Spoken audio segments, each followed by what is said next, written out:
Hello again, true crime fans. We've got another mysterious case to explore. The case of Bill Lanway and Holly Williams.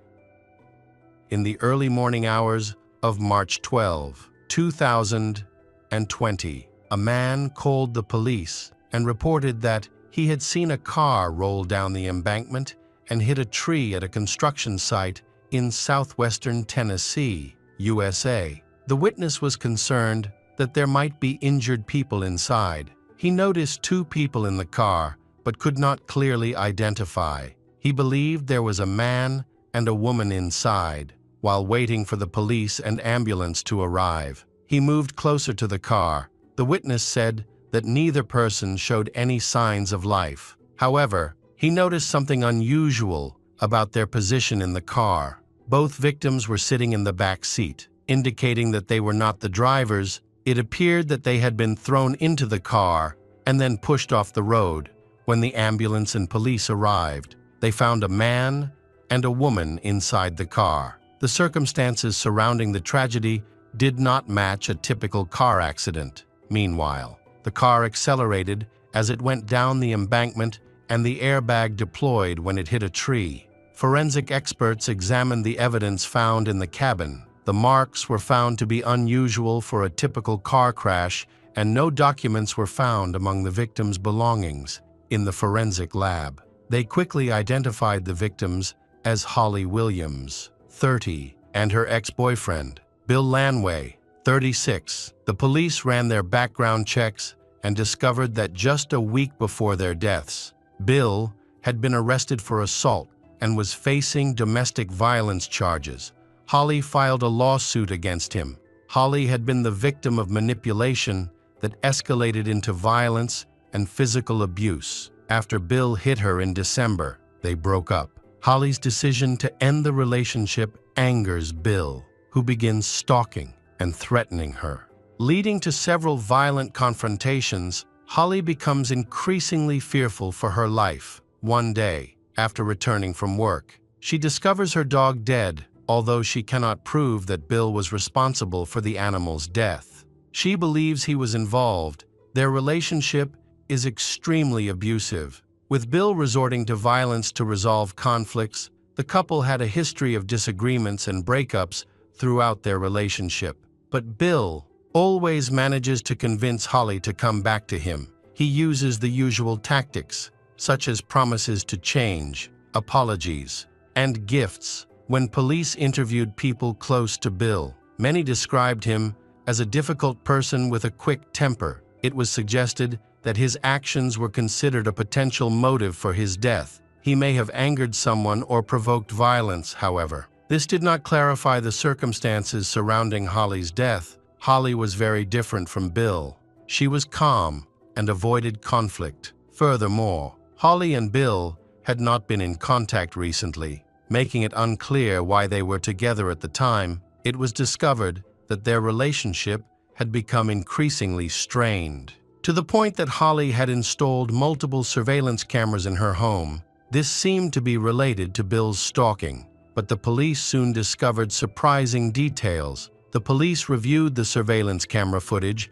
and discovered that shortly before that tragic evening, Bill had been seen wandering around the area near his home. He appeared to be searching for something for a long time, but it was unclear what his intentions were, however. A closer look at the video revealed that Bill and Holly had been together the evening before the murder. The pair were talking calmly, suggesting that their relationship may have improved by that time. The murder weapon was not found in the car, and Bill and Holly did not have any personal belongings with them. There were no cell phones, money, or papers. All of these items were found at their home. They may have been kidnapped and murdered, so there were no belongings with them. The police quickly began to support this theory. If Bill had actually harmed Holly, he could not have inflicted the second wounds. Because each bullet was fatal on the spot, it was clear that a third person was involved in the crime. But no traces or fingerprints were found in the victims' cars. When reviewing security camera footage from Holly's home, police discovered that several strangers had entered her home while she was away. Shortly before her death, the intruders were dressed in black and had their faces covered. It was unclear what they were looking for, as nothing appeared to have been stolen. Despite Holly being wealthy and owning many valuables, the intruders spent a considerable amount of time checking the apartment and even attempted to disable one of the cameras. Police suspect that Holly may have been involved in illegal activities, such as drug dealing or organized crime. It is possible that she had been relevant with a dangerous group of people and that the intruders were looking for revenge, not theft. When Holly returned home, the intruders had left. Holly changed the locks the next morning. When knowing that someone had broken into her home, she was clearly shaken by the encounter, however. As police probed deeper into her daily activities, they uncovered information that might explain Holly's fear. After her shift at the beauty salon, she worked for a prostitution agency called Layla Love for a long time. She worked as a call girl, servicing wealthy men. The police discovered that Holly had been a prostitute since she was 18, meaning she had been doing it for half her life, although she earned a decent income. She also had enemies, stalkers, and jealous people. A big problem for Holly was that she did not hide her profession, although she did not tell everyone she met. Her friends and her boyfriend, Bill, knew about her work. From the beginning of their relationship, Holly decided to continue her career as a prostitute because she earned a substantial income. She believed that her job was purely for money and did not involve any emotional relationships with the men she dated. Holly was open about her lifestyle, however. It was clear that her work could attract the attention of dangerous people. Police investigating the case released photos of all the men seen in Holly's home. Unfortunately, the photos were of poor quality and did not provide any useful information. Police then examined Bill and Holly's cell phones at the same time. They discovered that both phones had called the same number multiple times shortly before the tragedy. However, they were unable to verify this information, as the calls were made through an internet messaging application using a fake account, making it difficult to determine the true owner of the phone number. The police had to put considerable effort into uncovering the information, which required them to contact the FBI. They eventually identified a suspect, an account named Jimmy Green. Police traced an IP address that led them to Jim Green's real name, Adam Carey. At the time of the double murder, he was a 30-year-old man living in North Carolina. He is a former Marine who received special training after leaving the military. He works in the private security industry and is essentially a mercenary. Adam was previously arrested for impersonating a police officer during a police search. They discovered a large cache of weapons, stun grenades, and explosives, indicating that he was preparing for a serious conflict despite the severity of his actions. He was sentenced to only 4 months in prison, which was a very light sentence. Adam was one of 3 men caught on surveillance cameras in Holly's apartment. Initially, the police were investigating whether he had any connection to Holly. Adam was officially in the Marine Corps and served in the Special Forces. In addition, he has significant experience protecting high-ranking officials, often in difficult situations. He is proficient in a variety of weapons and combat techniques, making him extremely dangerous. Police located Adam and brought him in for questioning. Under pressure from the police, he eventually began to reveal information about the other members of the group that had broken into Holly's home. The mastermind behind the operation was Gilad Peled, 47, a former member of the Marine Corps Special Operations Group who also owned a security company. The third member of the trio was Brian Brockway, 40, a mercenary from Austin, Texas. Also a former Marine, police believe that Gilad hired Brian and Adam to kill Holly. However, it was unusual for a highly trained mercenary to take on such a small task. despite his military background and ability to handle dangerous missions. He confessed that the original plan was much more violent, with the main goal being kidnapping, because the mercenaries were involved in the killing of civilians. Other FBI agents, including high-ranking officials, joined the investigation. It appeared that the situation might be part of a larger and more complex plot, and that the suspect was likely lying and trying to delay the investigation. Multiple communications were found during this time. The two suspects tracked their targets. After completing the mission and ensuring that Bill and Holly were dead, Adam and Brian reported the situation to Gilad, and they traveled to Austin, Texas, where Gilad was waiting for them at the security agency. Gilad had lived in Austin for many years and owned a house in one of the suburbs. He returned from Israel and founded a security company after a long career protecting high-ranking officials and celebrities. Adam continued this work in Hollywood. They all knew each other and maintained contact, collaborating on various missions through the security agency. Shortly before the tragic events, Gilad found a client named Eric Mond. Eric was a famous and wealthy man living in Texas. He ran a car dealership founded by his grandfather and sought protection for himself and his son, Charles Munt. After checking, it was confirmed that Eric was a successful businessman, a car dealer, and a wealthy resident of Austin. He owned a luxury home worth $5 million, where he lived with his wife and two children. One of his sons was studying at the University of Nashville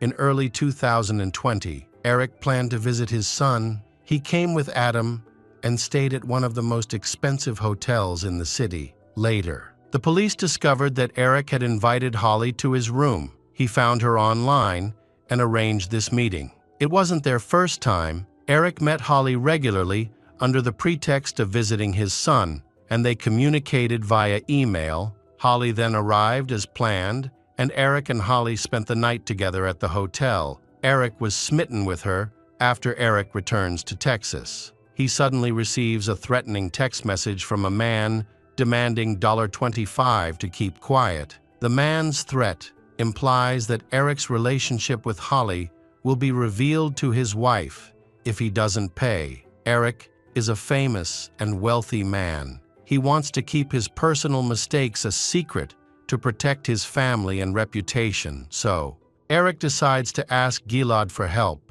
Eric believes that Holly is blackmailing him, and Eric wants to stop her from doing so. Gilad contacts friends at a private security company to investigate the blackmail, and they find out that Bill are involved in the case. Bill hacks into one of Holly's accounts and discovers her relationship with a wealthy man named Eric. He learns about Holly's hotel trip with Eric and becomes extremely angry out of jealousy. He plotted to harm Holly in revenge while also seeking to profit from the situation. When he discovered Eric, he attacked Holly and then attempted to blackmail her for $25 without hesitation. The criminals proposed to kill Bill and Holly. They believed that it would be safer to eliminate Holly, although the task force demanded a much higher sum for the mission than Bill the blackmailer. Eric agreed. One evening in March, Holly and Bill were seen leaving the house. They got into a car, but were ambushed.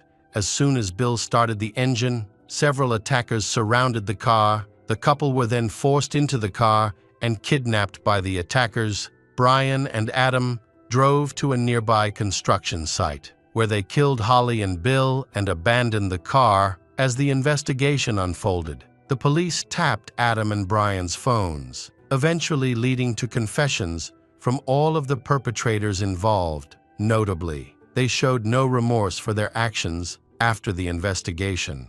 It was learned that Eric had paid Gilad $750. Eventually, Brian, Adam, and Gilad were all arrested. The police then asked Gilad to contact Eric. As the police hoped this might lead to a confession from Eric, Gilad then spoke to Eric and made up a story that one of his partners had discovered Eric's identity and was demanding another $25.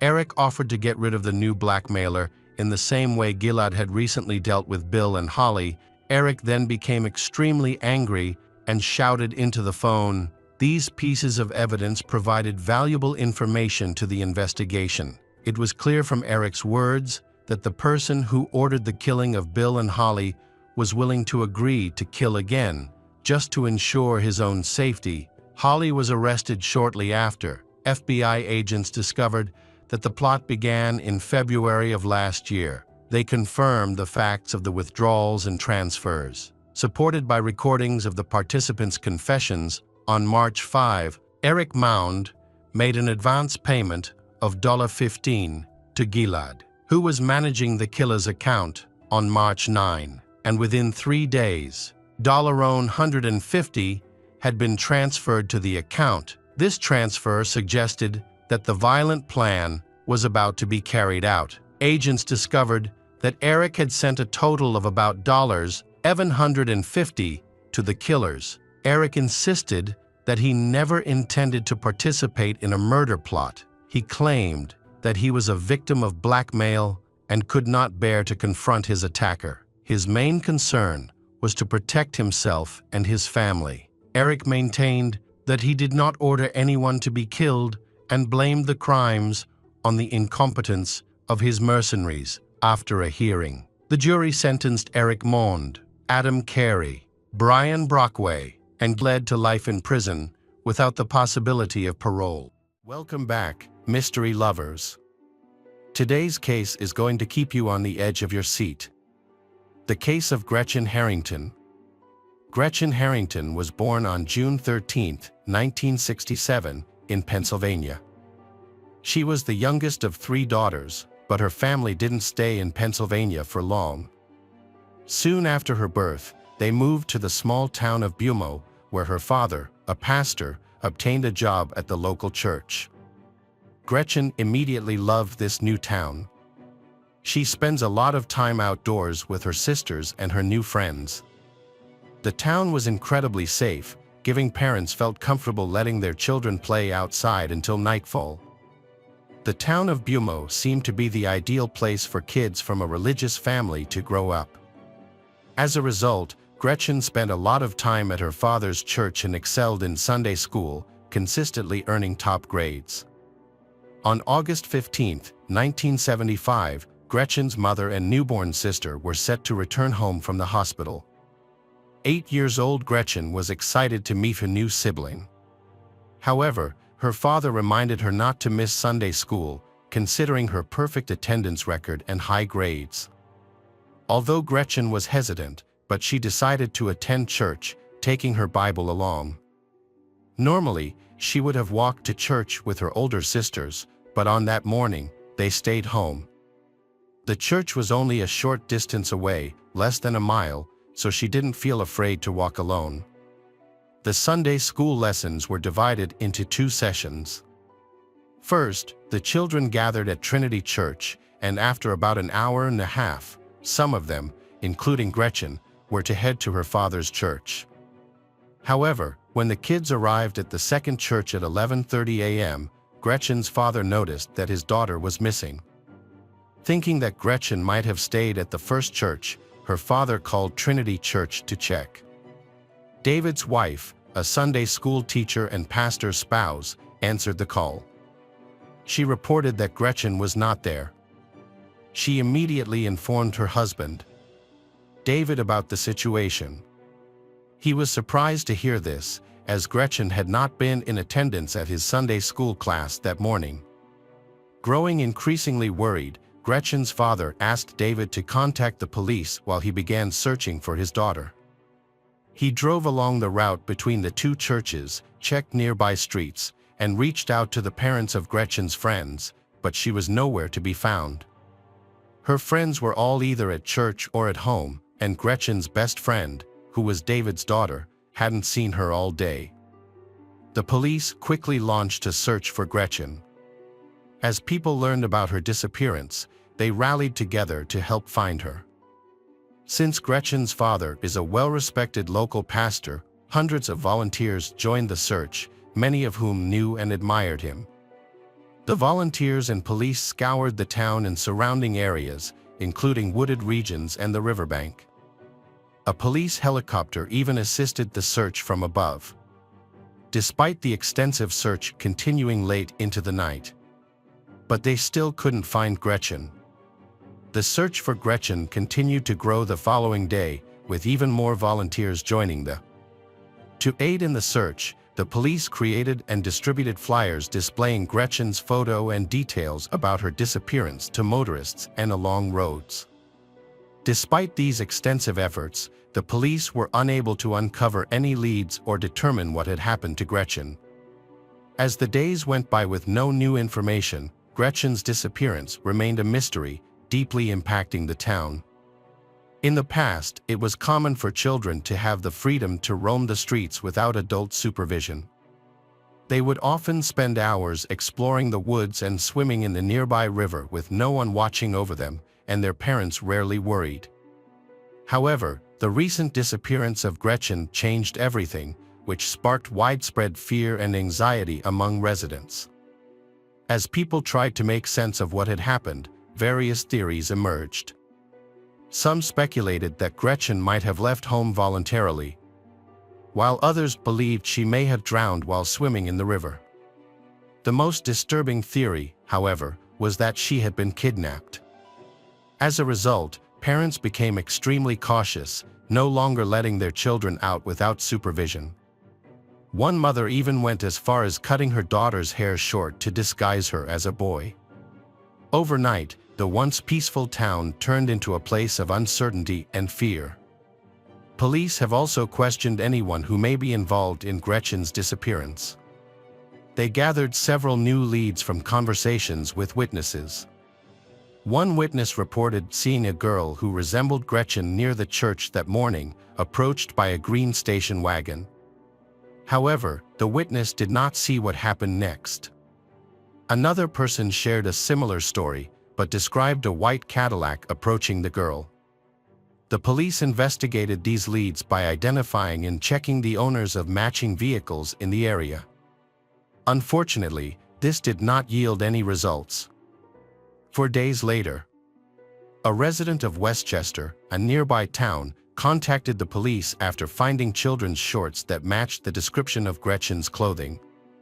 Investigators showed the shorts to Gretchen's mother, but she confirmed they did not belong to her daughter. From then on, there was still no progress in the case. The search operation was eventually suspended, and the focus shifted to the investigation. The police continued to interview witnesses and follow up on any available leads. However, as time passed, the chances of finding Gretchen alive grew increasingly slim. On October 14th, a jogger in a national park, approximately 20 minutes from Bumo, noticed something strange in the bushes. Initially, he wasn't sure what it was, but upon closer inspection, he realized it was a human body. The jogger immediately reported the things to the park rangers, who then alerted the police. Upon investigation, the authorities determined that the remains belonged to a child. However, identifying the child to be extremely difficult due to the advanced state of decomposition. Investigators initially suspected it might be Gretchen, so they showed her parents pictures of the clothes found next to the remains. These clothes had been carefully folded. Gretchen's mother confirmed the clothes found belonged to her daughter, as she had made them herself. Forensic experts further the identification by matching the remains to Gretchen's dental records. The cause of death was determined to be multiple severe blows to the head, and the case was reclassified as a homicide. The body was so decomposed that investigators were unable to determine any further details about the circumstances surrounding her death, including whether she had been sexually assaulted. Additionally, DNA analysis technology was not available at the time, 1975, leaving investigators without any DNA clues to pursue. The town was shaken by the news of Gretchen's murder, leading to an influx of tips for the police. As concerns about a violent offender still on the loose grew, citizens urged authorities to swiftly bring the perpetrator to justice. As the investigation continued, authorities received numerous tips about suspicious individuals seen in the park where Gretchen's body was found. Unfortunately, these leads did not aid in the case. Investigators also thoroughly vetted nearby residents with a history of violent crimes, but this approach yielded no results. Several months after the body was discovered, the case came to a standstill with no new developments. In subsequent years, detectives would periodically reopen the case, thoroughly reviewing existing leads and tips, but to no avail. This was largely due to a lack of evidence. Even with advancements in DNA analysis, the police found no concrete leads. No foreign DNA was found on Gretchen's body or her clothes, leaving the case unsolved for decades. The investigation was periodically mentioned in the media, but public interest waned. Following the crime, parents in the town became highly cautious and protective of their children due to fearing another attack. This collective fear lingered for years, changing the lives of Brawl's children. Months later, a crucial piece of information came to light. A woman contacted the authorities to share her account and met with the lead detective to tell her story. At the time of Gretchen's murder, the woman was 10 years old and lived in Havertone, close to Gretchen's home. She was friends with Gretchen and her older sisters, as well as other kids in the neighborhood. The woman often slept over at her friends' houses. One incident, in particular, stood out and was pivotal to her coming forward.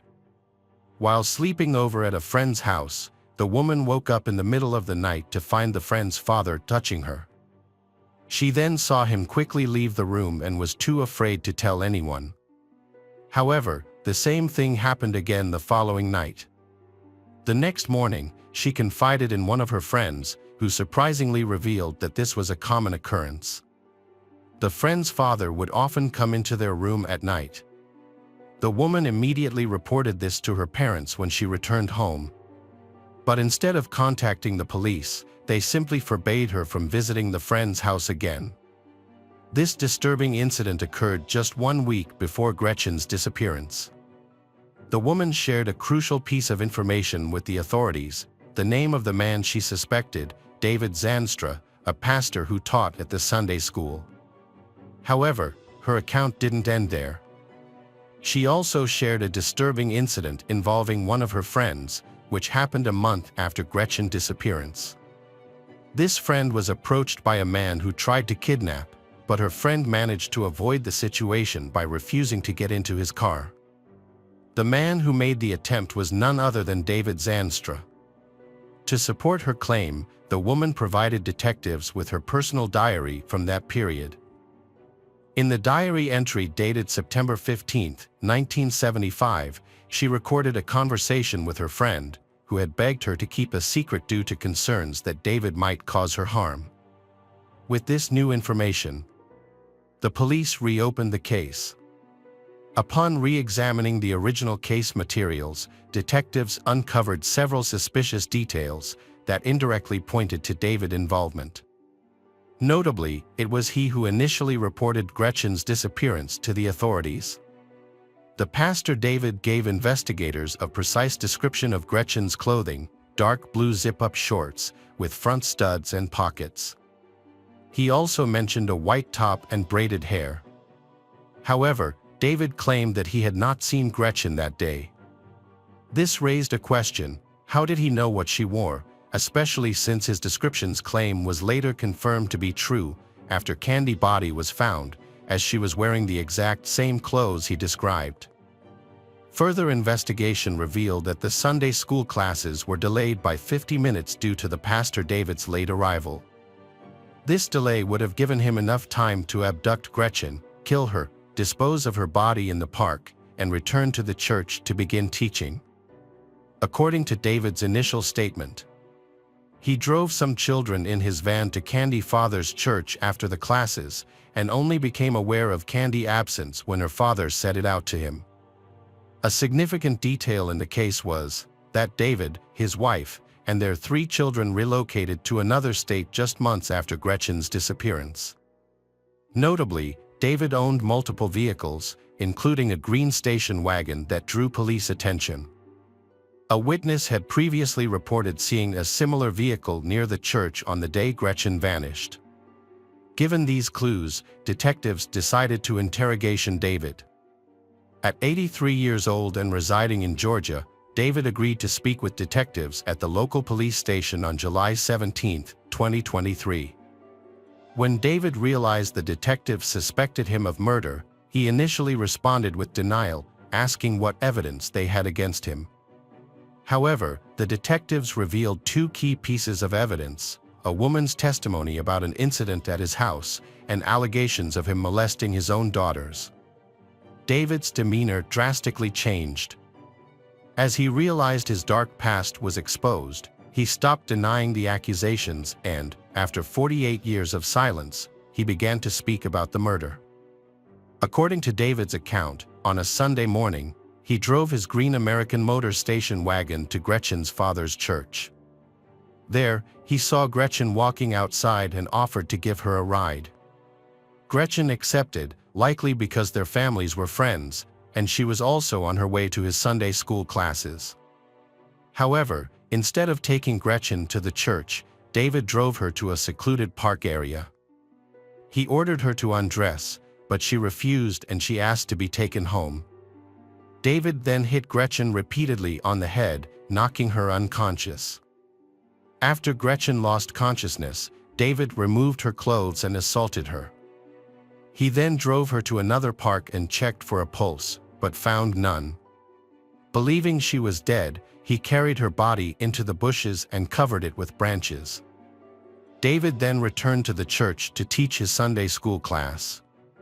After he confessed, the police arrested him to Gretchen's murder and had him extradited to Pennsylvania to face trial. His arrest sparked a wider and more thorough investigation. Detectives suspected that David had assaulted multiple girls, and they strongly believed there were additional victims. The fact that he had been a pastor in various cities and states for decades led as it suggested he may have committed many more crimes. Because David was a pastor, respected by everyone, he initially was not suspected. However, with the truth finally exposed, detectives collected his DNA sample and began comparing it to evidence in unsolved cases. They also investigated unsolved disappearances of girls in cities where he had been employed. Investigators quickly identified a case similar to that of Gretchen.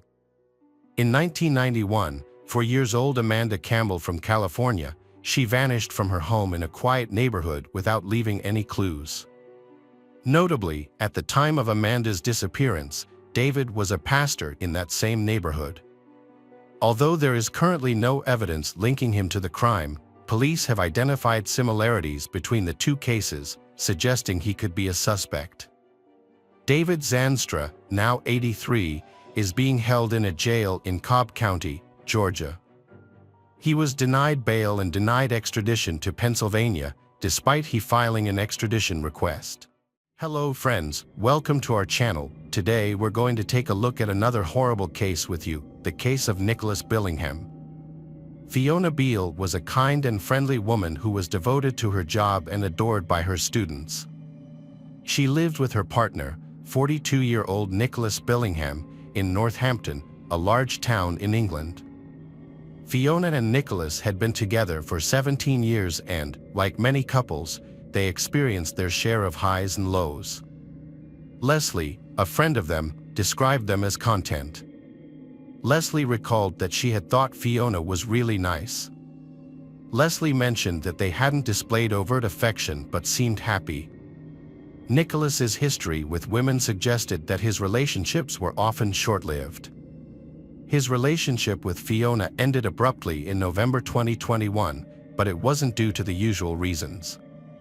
The breakup occurred after they were required to isolate themselves for 10 days.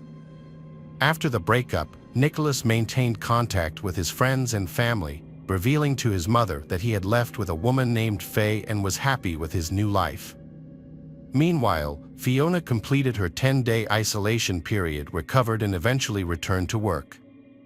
She received supportive messages from her colleagues when she returned to work. However, the split had a lasting impact on her.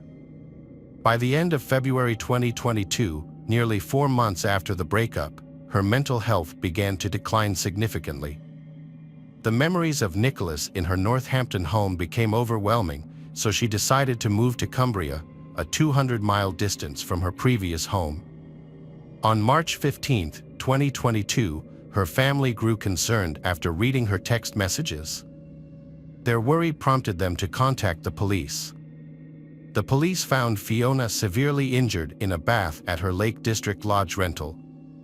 Officer Josh Parkin testified in court that when he arrived, ominous music was playing from her phone, and he initially thought she was dead. Parkin described the scene, stating that he had found a completely naked female lying in the bath. Music was playing from a mobile phone next to her. He immediately called for an ambulance and suggested they try to get her out of the bath to administer CPR. She then became partially conscious. To check her responsiveness, he had pulled her ear firmly, and she had moaned, trying to turn over. They had sat her up, and she had become emotional. Parkin had discovered a blue leather-bound notebook with a logo on the front. A quick glance had revealed it was a personal document detailing her mental health struggles at the time. Fiona's notebook revealed a dark history of abuse and a sinister plot. She wrote about her husband Nicholas's cruel behavior, including spitting on her and threatening her during intimate contact. She started planning her revenge as Tulip 22, a reckless and ruthless alter ego. Fiona described how she planned and executed the murder, using a knife and an eye mask to carry out the crime. She hid the body in the bathroom and later moved it to the garden, where it was buried under multiple layers of materials. The police initially dismissed Fiona's notebook as ramblings, but upon re-examining it, they found disturbing details that led them to investigate further. They searched Fiona's house and found a blood-stained mattress in the cellar. On March 19th, forensic officers and a cadaver dog discovered Nicholas's remains in the garden, wrapped in carpet and buried under various materials. Fiona's notebook revealed her regret and apology for the crime, but also her anger and hurt towards her husband. The body was found with a sleep mask covering the eyes, bearing the phrase, "This is my morning after" face on the inside. The police spokesman described the scene as showing utter contempt, as the body was wrapped in cables, hose pipes, and plastic bags, mixed with debris from a building. An autopsy was conducted the day after the discovery. The results confirmed that the cause of death was a single stab wound to the right side of the neck, damaging the right jugular vein, esophagus, and trachea. The injury was inflicted with moderate force.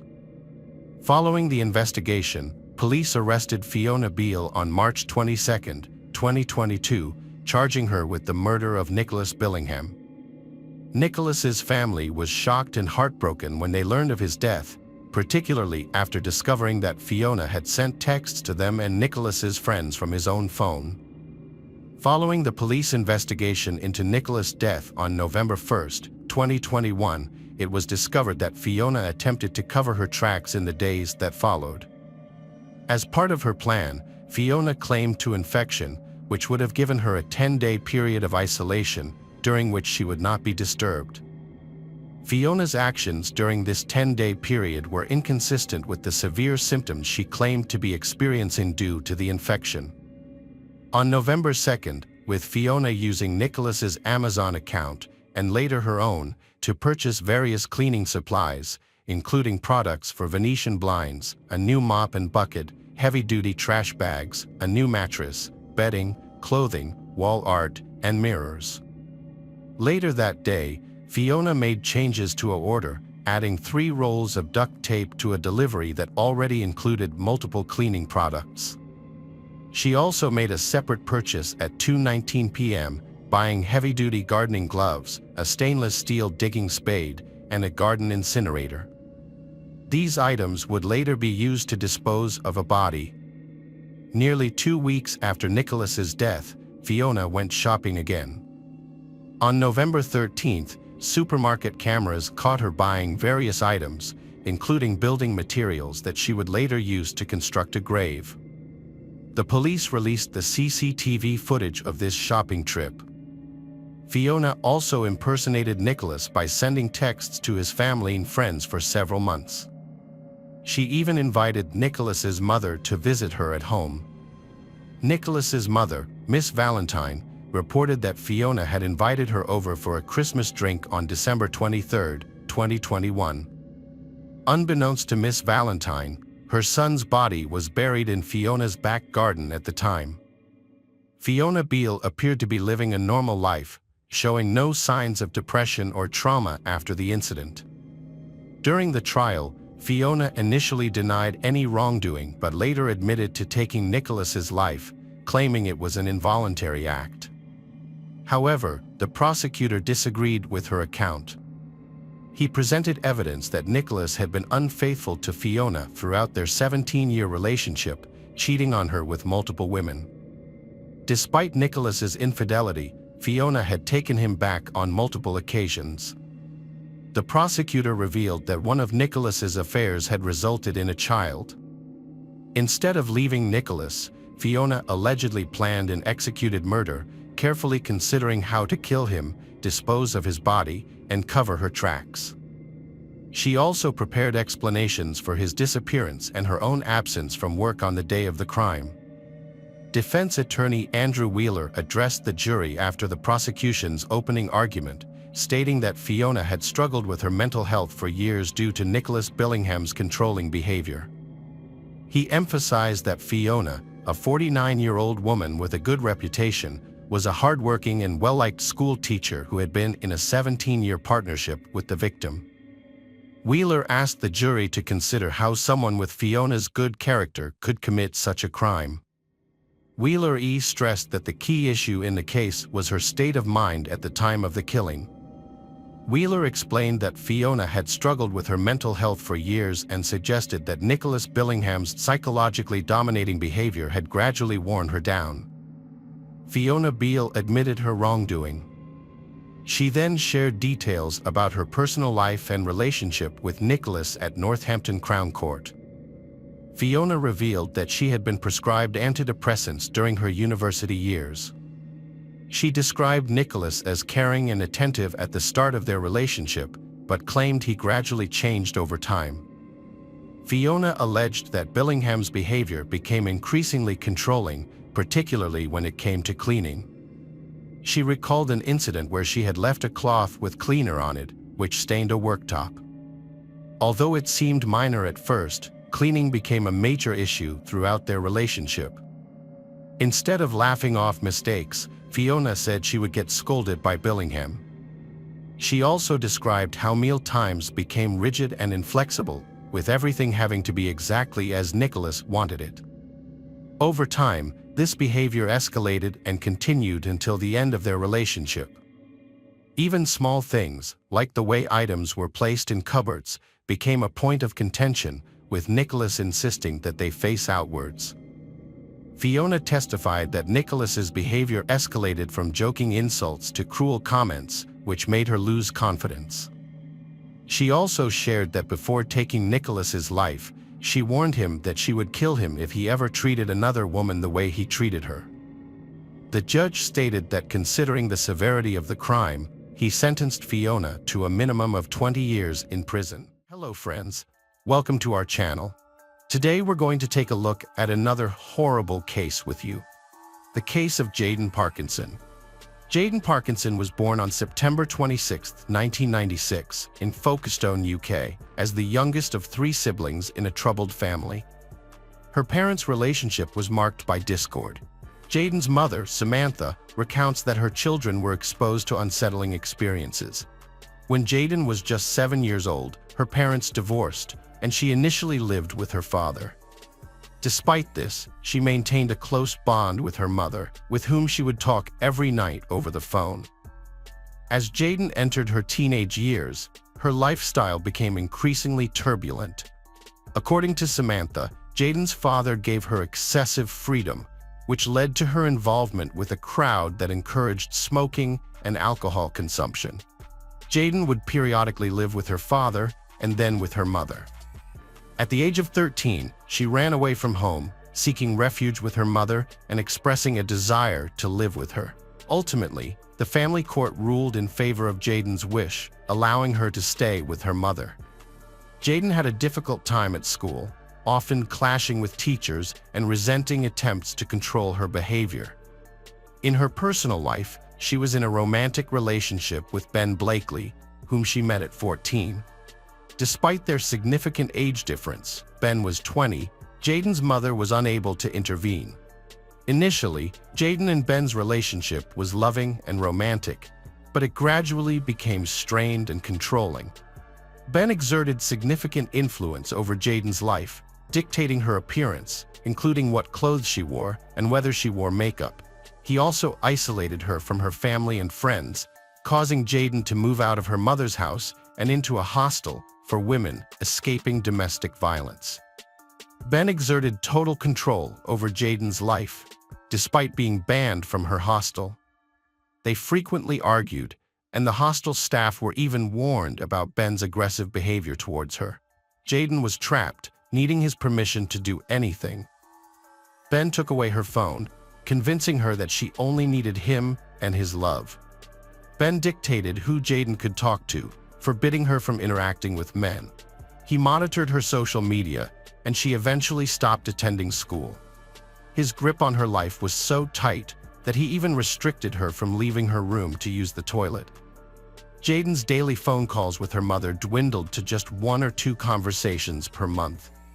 Jaden's mother, Samantha, pleaded with her to return home and end the toxic relationship, but Jaden refused.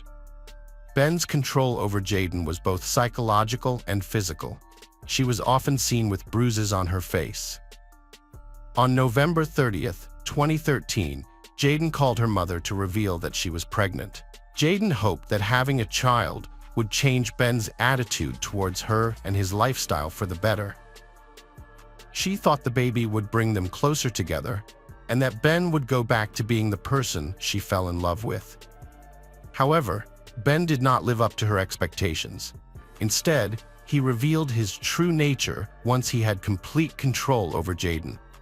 He manipulated her into isolating herself from her friends and family, making her financially dependent on him.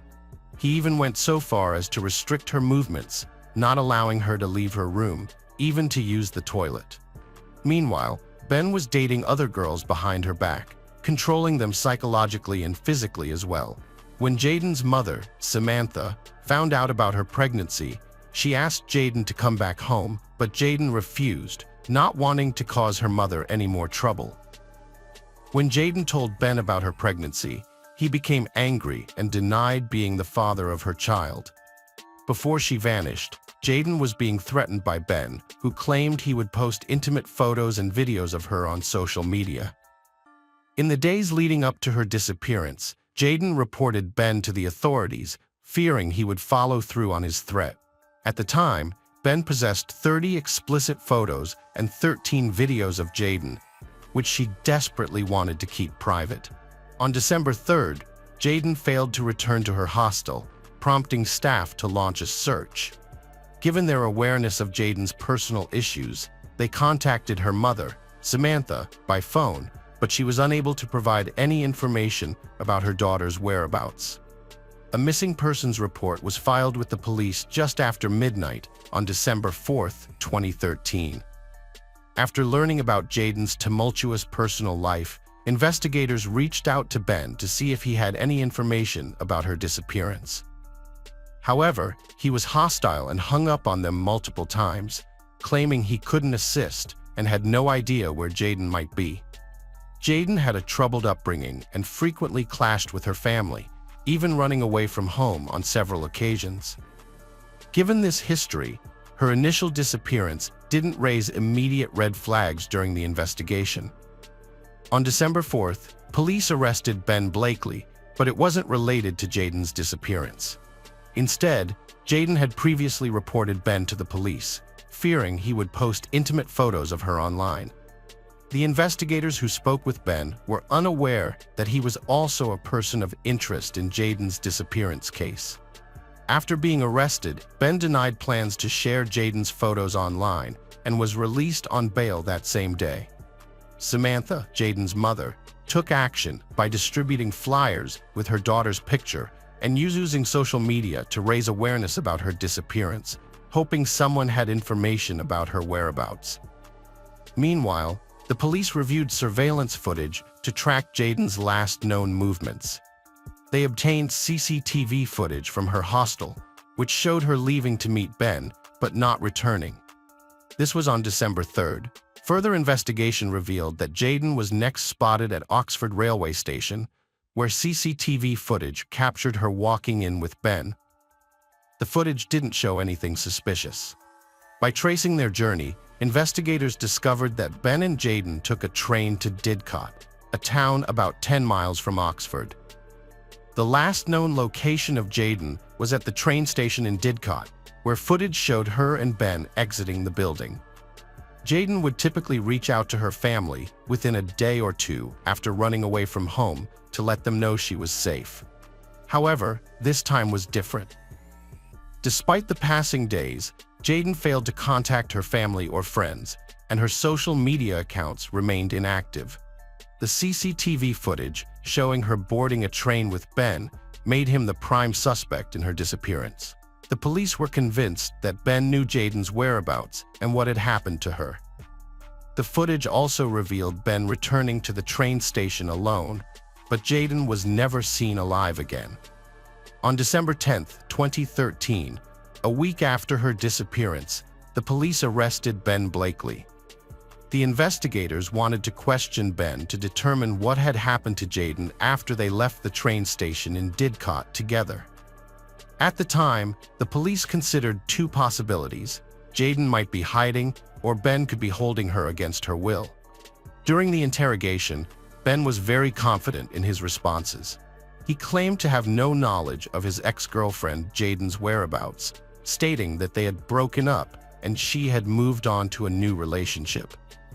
According to Ben, the police should focus their investigation on her new boyfriend. Ben showed a lack of concern for Jaden's safety, saying he didn't care what happened to her now that they were no longer together and he had a new girlfriend. He suggested that the police check her social media accounts to track her location and identify who she was interacting with. Despite Jaden still being missing, Ben was arrested on suspicion of kidnapping and murder. The police then interviewed Jaden's friends to see if they had any information about her possible whereabouts. However, their investigations revealed that Jaden had become estranged from her friends after starting her relationship with Ben, and therefore, no one knew of a potential hideout.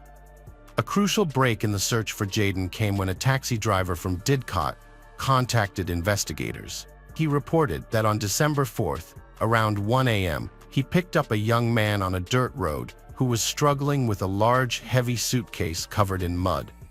The passenger needed help lifting the bag into the taxi, which raised the driver's suspicions about its contents and whether he might have unknowingly witnessed a crime.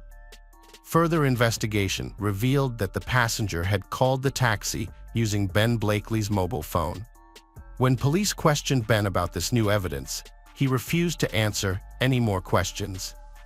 Analysis of his phone's location records showed that Ben had been to several locations in Didcot, including an abandoned barn in the countryside, which became a key area of interest in the case. The team of investigators, comprising criminologists and dog handlers, visited the location where a taxi had picked up Ben that night to conduct an investigation. It was later discovered that Ben and Jaden had previously been to this area, as Jaden's mother resided in Didcot, which is located near the barn. The police discovered a bracelet similar to Jaden's near the barn. Trained service dogs reacted as if they'd found a body inside, but Jaden's body wasn't there. This led the police to suspect that a suitcase, possibly containing Jaden's body, was involved. The police asked the public to come forward if they'd seen a man carrying a large suitcase in the Didcot area. Meanwhile, they conducted door-to-door interviews with nearby residents. Surveillance footage from the train station showed that Ben and Jaden didn't have a suitcase with them. Investigators were determined to find out where Ben got the suitcase, but they also considered the possibility that the man seen with the suitcase by the taxi driver wasn't actually Ben. On December 14th, the police found a crucial lead in their investigation. Ben Blakely's grandmother, grandfather, and younger brother Jake lived near the abandoned barn where the mysterious events unfolded. When the police arrived at their doorstep, Ben's grandmother immediately asked, "Are you here about the suitcase?" The grandmother explained that Ben had borrowed a suitcase from her a few days prior, hurriedly emptying its contents on the floor without explanation. He returned the suitcase 2 days later, but it was dirty. Additionally, she reported that 2 shovels had gone missing and reappeared, covered in a thick layer of dirt. The presence of the dirt-covered shovels raised suspicions that Ben may not have acted alone. Moreover, Jake, Ben's 17-year-old brother, was revealed to be a friend of Jaden's, which hinted at a potential connection between them. Witnesses reported seeing Ben and Jake riding dirt bikes together around the time the police were searching for Jaden. The police arrested Jake Blakely on suspicion of being involved in the crime. They sent the suitcase Ben had returned to his grandmother's barn to a laboratory for analysis to see if it had any traces of Jaden's DNA. Based on the evidence, investigators developed a theory that Jaden was killed in an abandoned barn, then placed in a suitcase and taken to another location where she was buried. However, searching the vast fields surrounding Didcot made finding her body a daunting task. To aid in the investigation, the police used aerial photography to identify 10 areas where the soil surface had recently been disturbed. They checked several locations, but didn't find Jaden's body until they had searched all 10 areas of interest. A significant development occurred in the case when Jake Blakely began cooperating with the police. He directed them to investigate his uncle's grave at a local cemetery in Didcot, near the All Saints Church. Although the cemetery was one of 10 locations that had recently shown signs of surface disturbance, it was initially considered a low priority since such changes are not unusual in a cemetery setting. However, after receiving a note from Jake Blakely suggesting that Jaden's body might be buried in his uncle's grave, the police cordoned off the cemetery. This was a completely new and unprecedented tactic in hiding a victim's body, and it drew widespread media attention. Ben and Jake Blakely's uncle had been buried in 2006, and the forensic team set up a tent in the cemetery to conduct their investigation. After some time, they made the grim discovery. Jaden's body was found in the grave, naked, with no clothes or jewelry present. This was the first time in the country that a victim's body had been hidden in an existing grave. An examination by forensic experts revealed that Jaden was beaten before her death, with evidence of strangulation and finger marks on her neck. The official cause of death was asphyxia, as determined by the pathologist.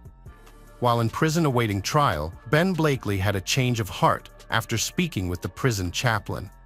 He wrote a letter, along with his lawyer, admitting responsibility for Jaden's death. Ben claimed that the crime was not planned, stating that he pushed Jaden during an argument, causing her to fall from a nearby bridge. He attempted to revive her but was unsuccessful. Initially, he buried her body in one location, but later moved it to his uncle's grave in the cemetery.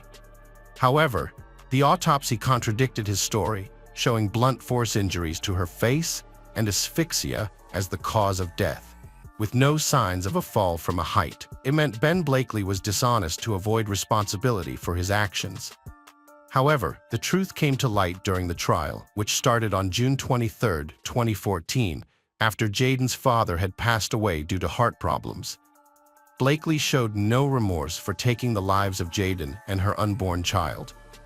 Instead, he behaved defiantly, shouting insults and displaying his indifference. Throughout the 4-week trial, it became clear that Blakely was a violent and controlling boyfriend. 3 of his ex-girlfriends testified that he had been abusive to them, taking their phones, hitting them, and choking them if they answered back, or if he suspected them of cheating. Blakely's short temper was on full display during the trial. He frequently outbursted in anger, using foul language in the courtroom and shouting at the prosecutor, Richard Leam. The judge repeatedly warned him about his behavior, but it was too much for Jayden's mother and other family members, who were often forced to leave the courtroom in tears. Judge Patrick Eccles was shocked by Ben's behavior, so he sent him to the cells and continued the trial without him for a day. Although Jake Blakely is under 18, Judge Eccles allowed his name to be published because it was in the public's best interest. Jake has admitted to trying to disrupt the legal process, but claimed he thought he was burying weapons or dead animals at the time. Ben promised his sibling Jake an Xbox and £100 to commit the crime. CCTV footage showed Ben and Jayden taking a train to Didcot, then Jake returning alone, hiding his face. The prosecutor said it was a planned crime, with Jake luring Jayden to a secluded spot to kill him. Blakely took Jayden to an abandoned barn in another town after finding out she was pregnant, likely because he wanted to control her and didn't want to become a father. Jayden wanted to start a new life, but Blakely wouldn't let her go. Jayden's mother, Samantha, supported creating a domestic violence registry in an interview with Sky News. She recalled how Blakely manipulated and controlled Jayden, getting money from her, and said she thought she was his target, not Jayden. The jury deliberated for 20 hours before reaching a verdict. Ben Blakely was guilty of intentionally killing Jayden Parkinson. The judge emphasized that Jake Blakely's abusive behavior towards Jayden involved physical and emotional mistreatment during their relationship. Blakely controlled every aspect of Jayden's daily life, taking away her phone to isolate her from others. When she was living at a hostel, he forced her to stay in her room, even restricting her access to the bathroom. The judge pointed out that Jayden was deeply emotionally attached to Blakely, making it challenging for her to break free from the toxic relationship. Finally, in November last year, Jayden found the courage to end the relationship. In response, Blakely threatened to post intimate photos of her online to humiliate her. The court sentenced Jake Blakely to 3 years in prison for attempting to pervert the course of justice in July 2014. His older brother, Ben Blakely, received a life sentence with a minimum term of 20 years. Hello friends, welcome to our channel. Today we're going to take a look at another horrible case with you, the case of Carly McBride. Carly McBride was born on April 14, 1983, to Steve McBride and Lorraine Williams. As a child, she was cheerful and close to her parents. However, as she grew older, Carly struggled with addiction to alcohol and illegal substances. Despite these challenges, she made efforts to overcome them. In 2014, at the age of 31, Carly lived in Belmont, New South Wales, Australia, with her 2 children, 7-year-old William and 3-year-old Cadence. On September 30, 2014, Carly's boyfriend, Sale, took her to Muswellbrook, where her daughter Cadence lived with her father, Andrew Easton. Carly spent a few hours with Cadence at Andrew's house, arriving around 12:30 p.m. Sale dropped her off but did not stay, agreeing to return later that day. However, when Sale came back to pick Carly up, she was no longer at Andrew's house. According to Andrew, Carly and he got into an argument, and she left, planning to walk to the nearby McDonald's restaurant, about 20 minutes away. Sale was surprised when Carly didn't call to let him know where to meet her, so he tried calling her instead. However, he couldn't reach her. Assuming she had said she was going to McDonald's, Sale drove there to look for her. Along the way, he kept an eye out for her, thinking she might be waiting somewhere. He considered the possibility that her phone was dead, but he couldn't find her anywhere. She wasn't at McDonald's or anywhere nearby. Sale spent some time driving around Muswellbrook, but it was all in vain. Carly had seemingly vanished. When Carly failed to return home to Belmont that evening, Sale contacted the police. The detectives asked him to describe what had happened. Sale explained that their routine was always the same. He would drop her off, she would get out of the car, wave goodbye, and then call and text him twice to let him know she was safe. But on this particular day, things didn't go as usual. Sale dropped her off at 12:30 p.m., but never heard from her again. Despite trying to call and text her, the phone just rang out. A key question emerged. Did Carly leave her ex-partner Andrew Easton's house, or was he hiding something? Andrew claimed to be the last person to see her, but no one else could confirm she actually left his house. The police questioned neighbors and people along the route Carly would have taken to get to McDonald's, but nobody reported seeing her. This lack of eyewitnesses only fueled suspicion about Andrew. Unfortunately, there were no surveillance cameras near Andrew's house to verify his claim that Carly left around 2 p.m. The police searched fields behind a nearby residential area, but the chief investigator reported that nothing significant was found. The investigation will continue, and the police are urging anyone with information about Carly's disappearance to come forward.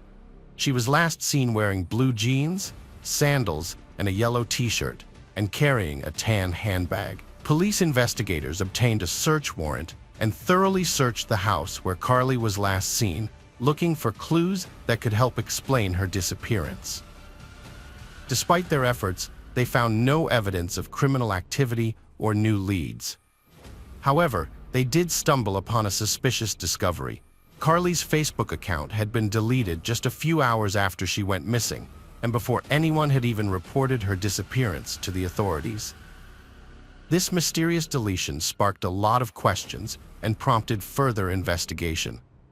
9 months after Carly's disappearance, her parents, Steve and Lorraine Williams, sought assistance in finding their daughter.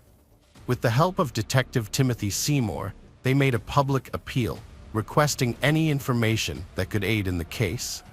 During the appeal, Lorraine became emotional and pleaded for help, saying that if anyone knew anything, no matter how small, they should come forward and help them. The family has struggled since Carly's disappearance, with Steve and Lorraine explaining that their situation is complicated, particularly when it comes to Carly's children. The children have 2 different fathers, and the family has had limited contact with them.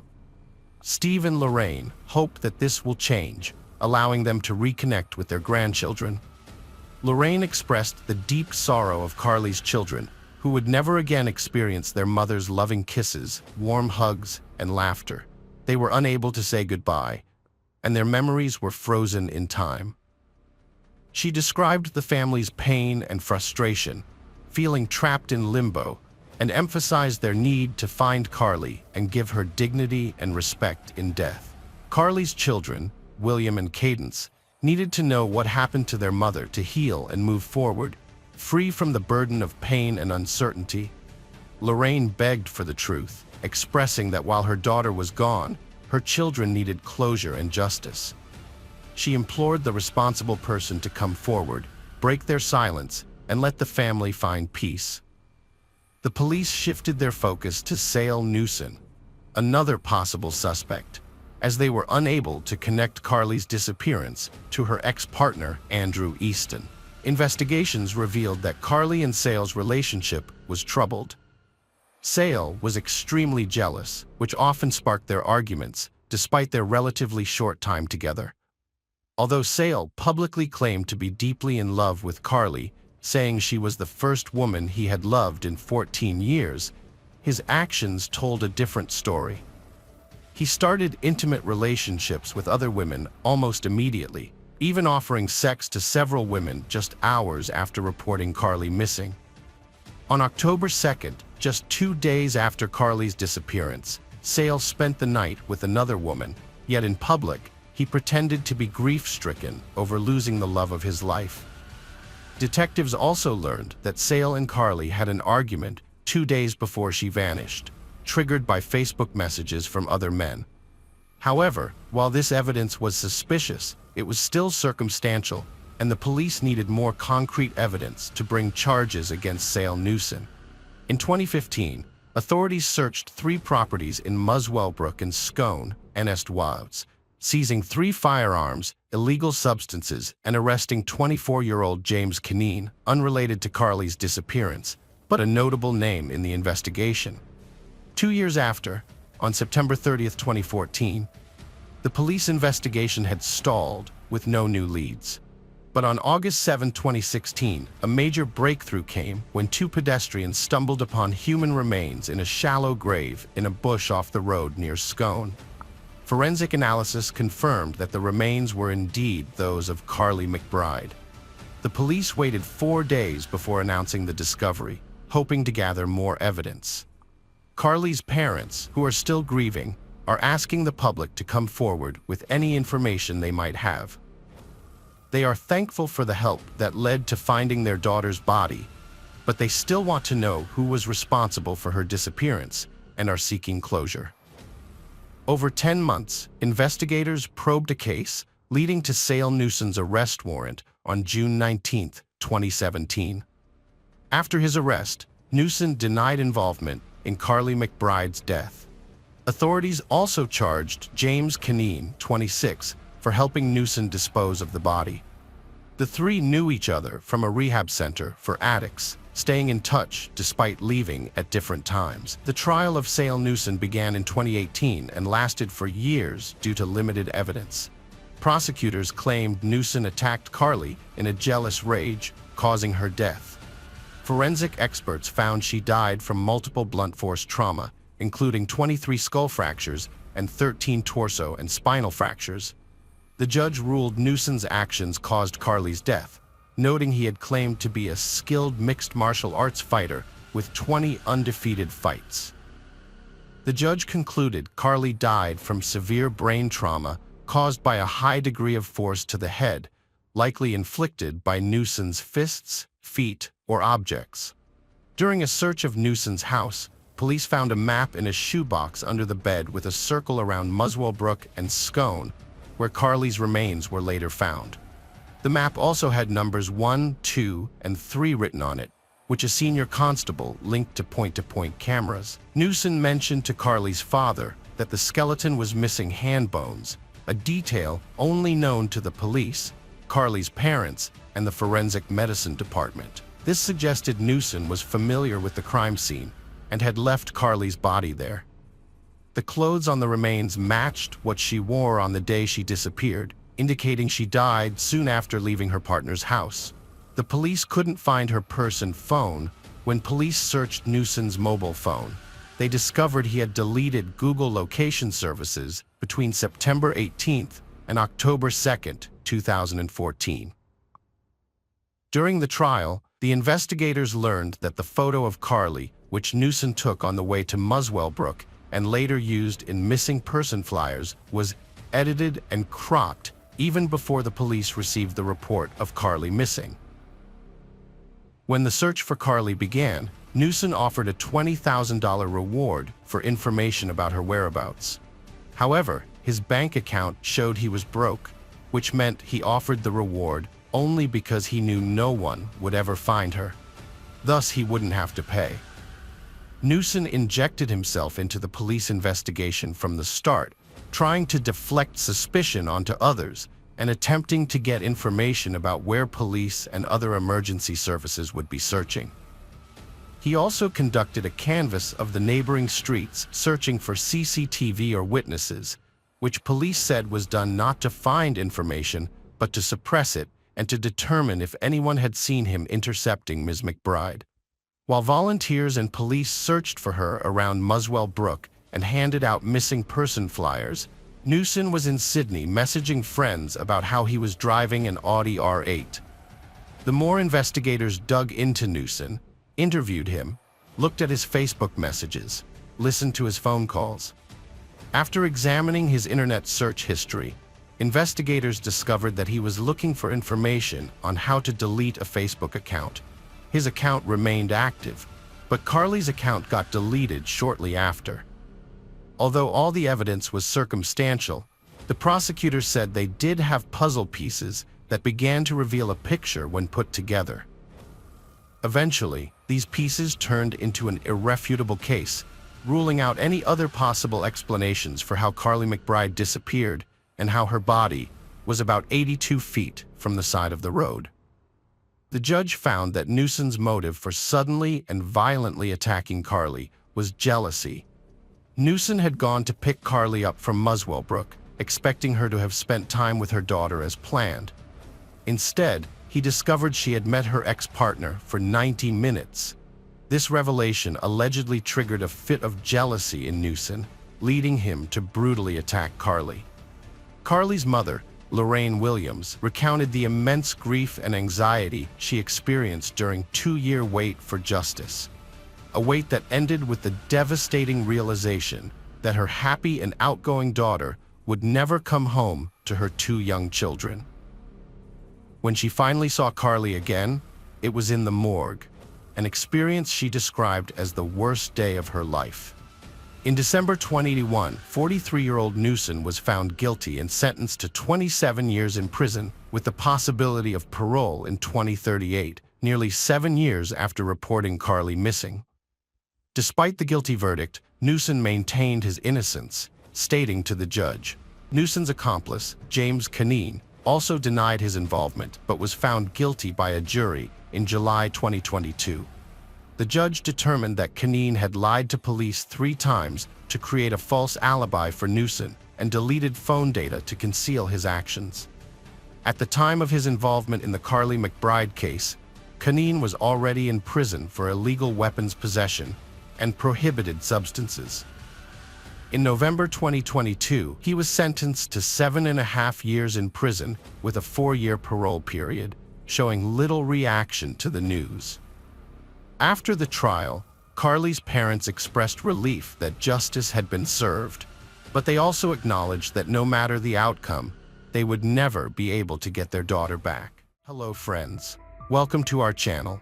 Today we're going to take a look at another horrible case with you, the case of Smith family. George, from a happy family in Greenwich, Connecticut, grew up with his father's liquor store as a central part of his life. After studying business at Babson College, George worked in Boston as a data mining analyst, but his true passion remained the family business. So, he eventually returned home to learn the ins and outs of the store from his father. In 2002, George met Jennifer, also from Connecticut, at a friend's reunion. Jennifer had just started her teaching career as an elementary school teacher. The couple fell deeply in love, and George's parents were overjoyed with his choice. 3 years later, in 2005, they decided to tie the knot and start a new life together. They got married at Castle Hill Inn in Newport, Rhode Island, with the ocean as a stunning backdrop. The honeymoon cruise that followed was meant to be a relaxing and joyful experience. However, it turned out to be a mysterious and frightening journey that filled them with uncertainty.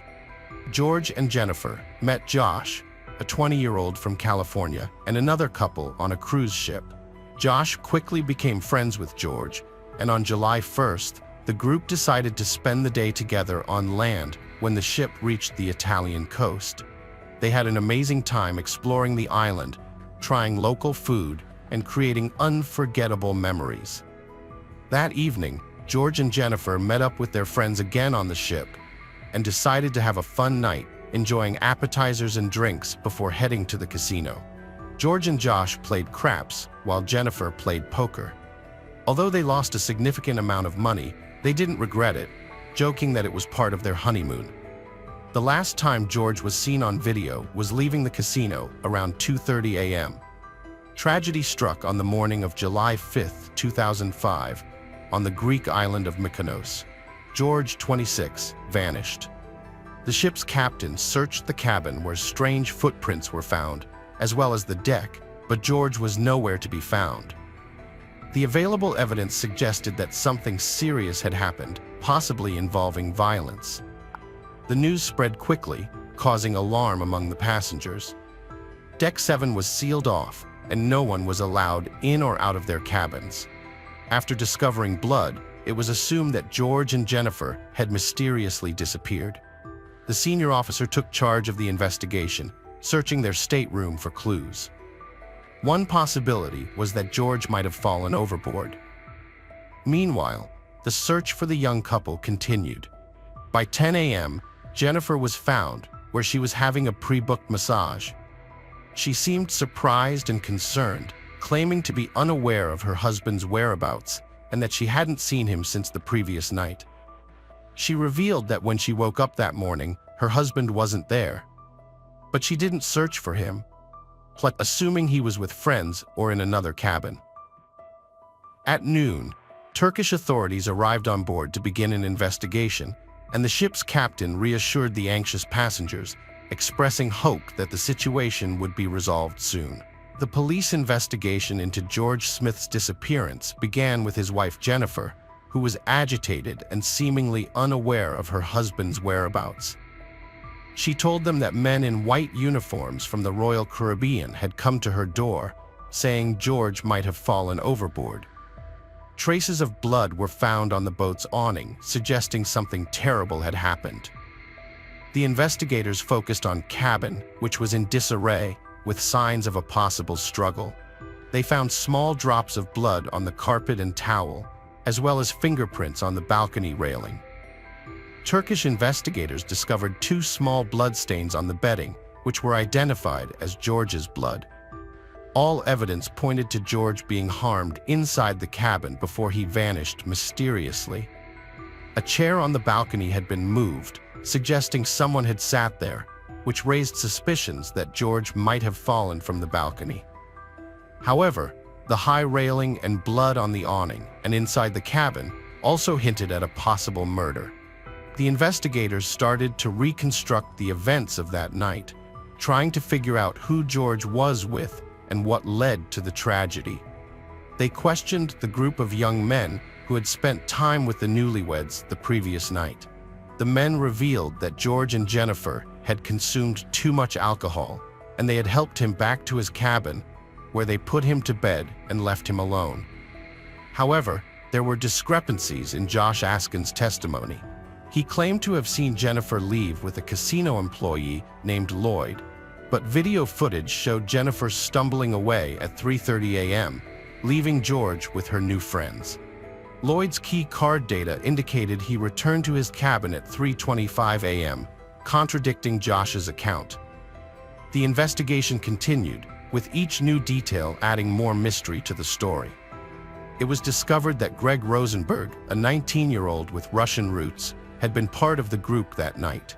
He had met Jennifer in the casino, and they had gambled together until late. The group then headed to the disco, where they continued to drink and dance.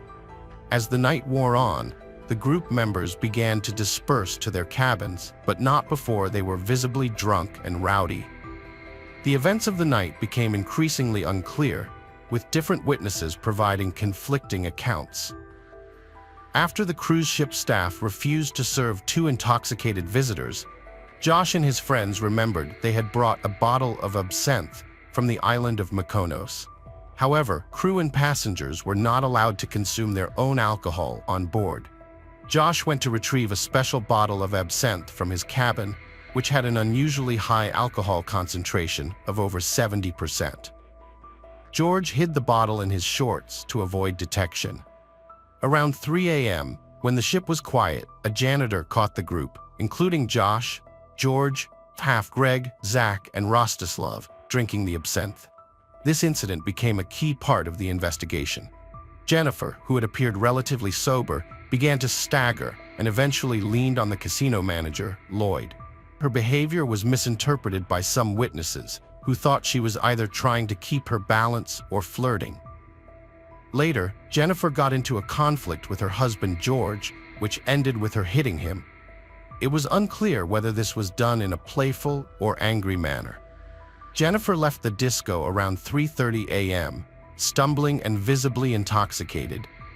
The janitor, who had previously noticed the group drinking absinthe, helped her to the elevator and watched her turn right, although her stateroom was on the left. Later, Jennifer was found sleeping in the hallway, far from her room.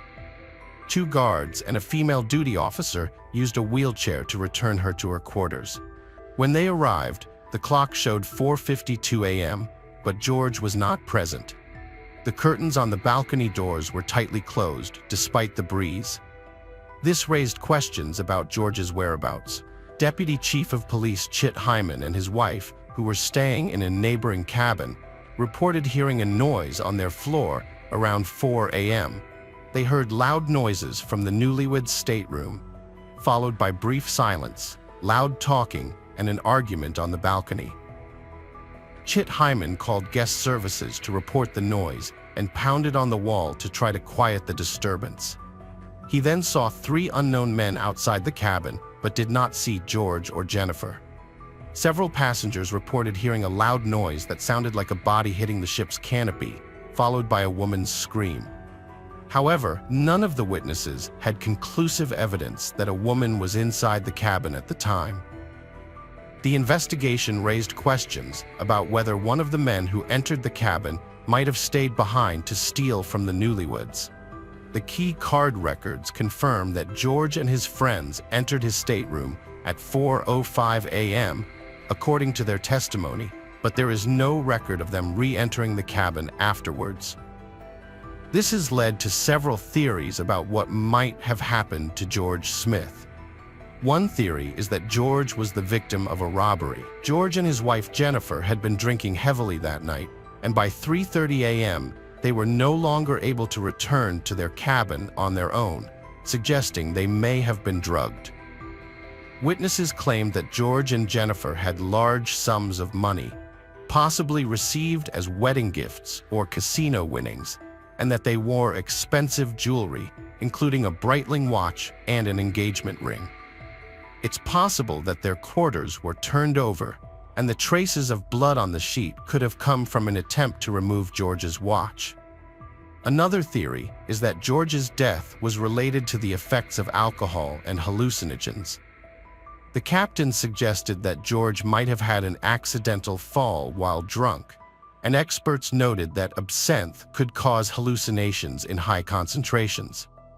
However, the absinthe George and Jennifer purchased was bought officially in Europe, and experts believe it was unlikely to cause hallucinations. The FBI investigation into George's disappearance involved interviewing several key individuals, including Jennifer and casino manager Lloyd Botha, who both passed polygraph tests.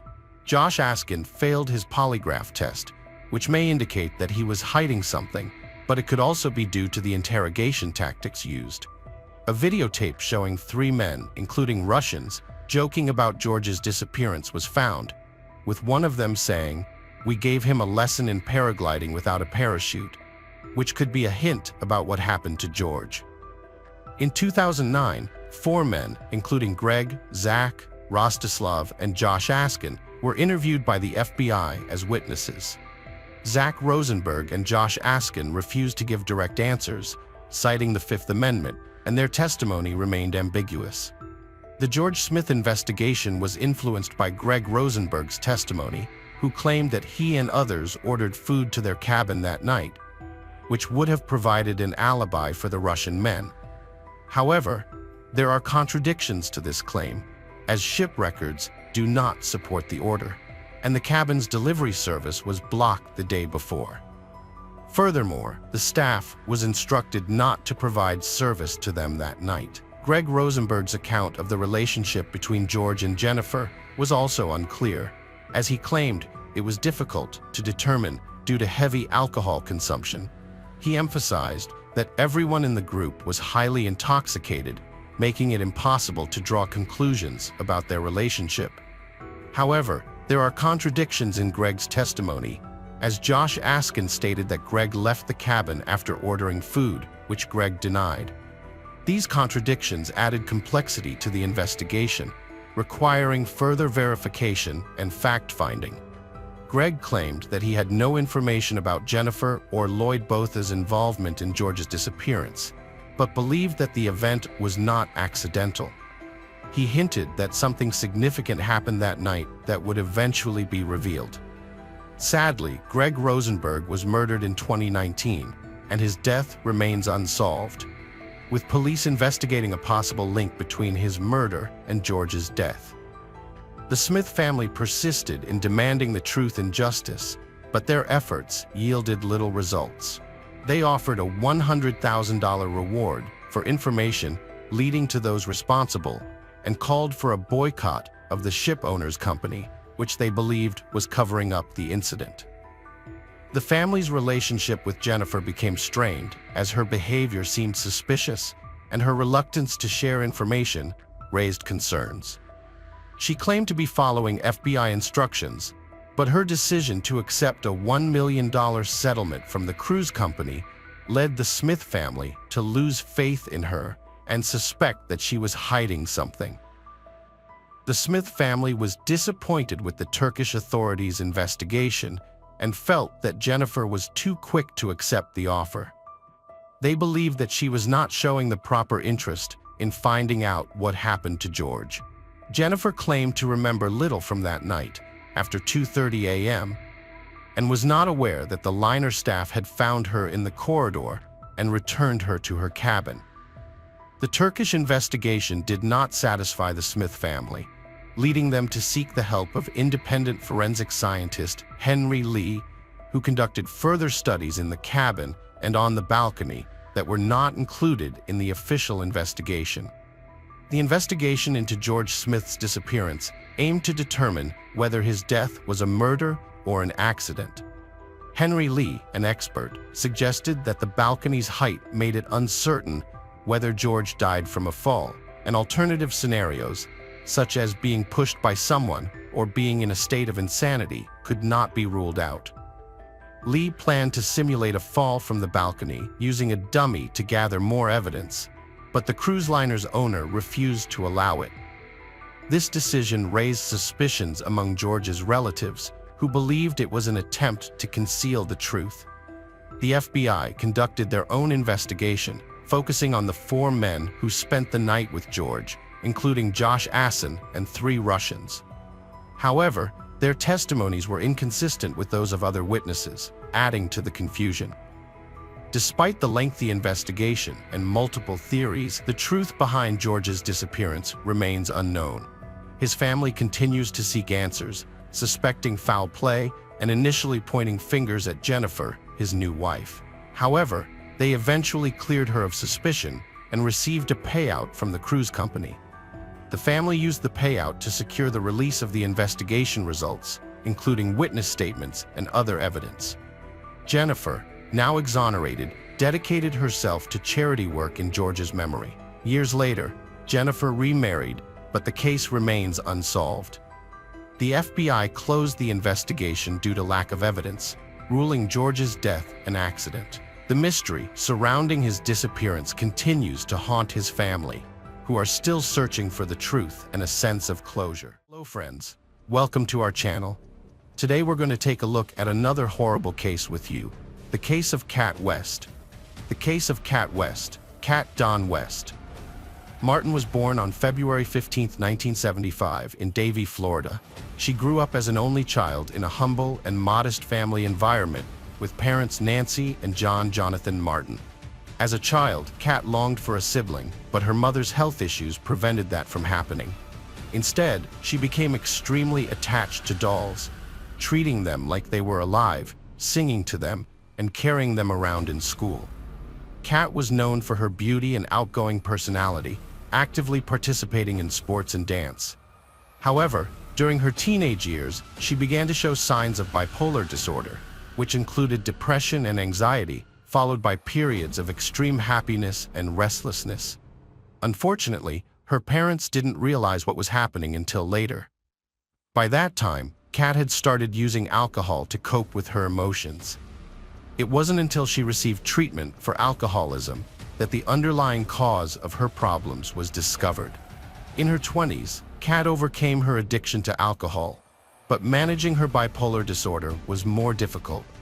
She had to take several strong medications that interacted with each other and caused side effects. Eventually, her disorder was brought under control, but she had to continue taking medication for the rest of her life. Sadly, her life was cut short.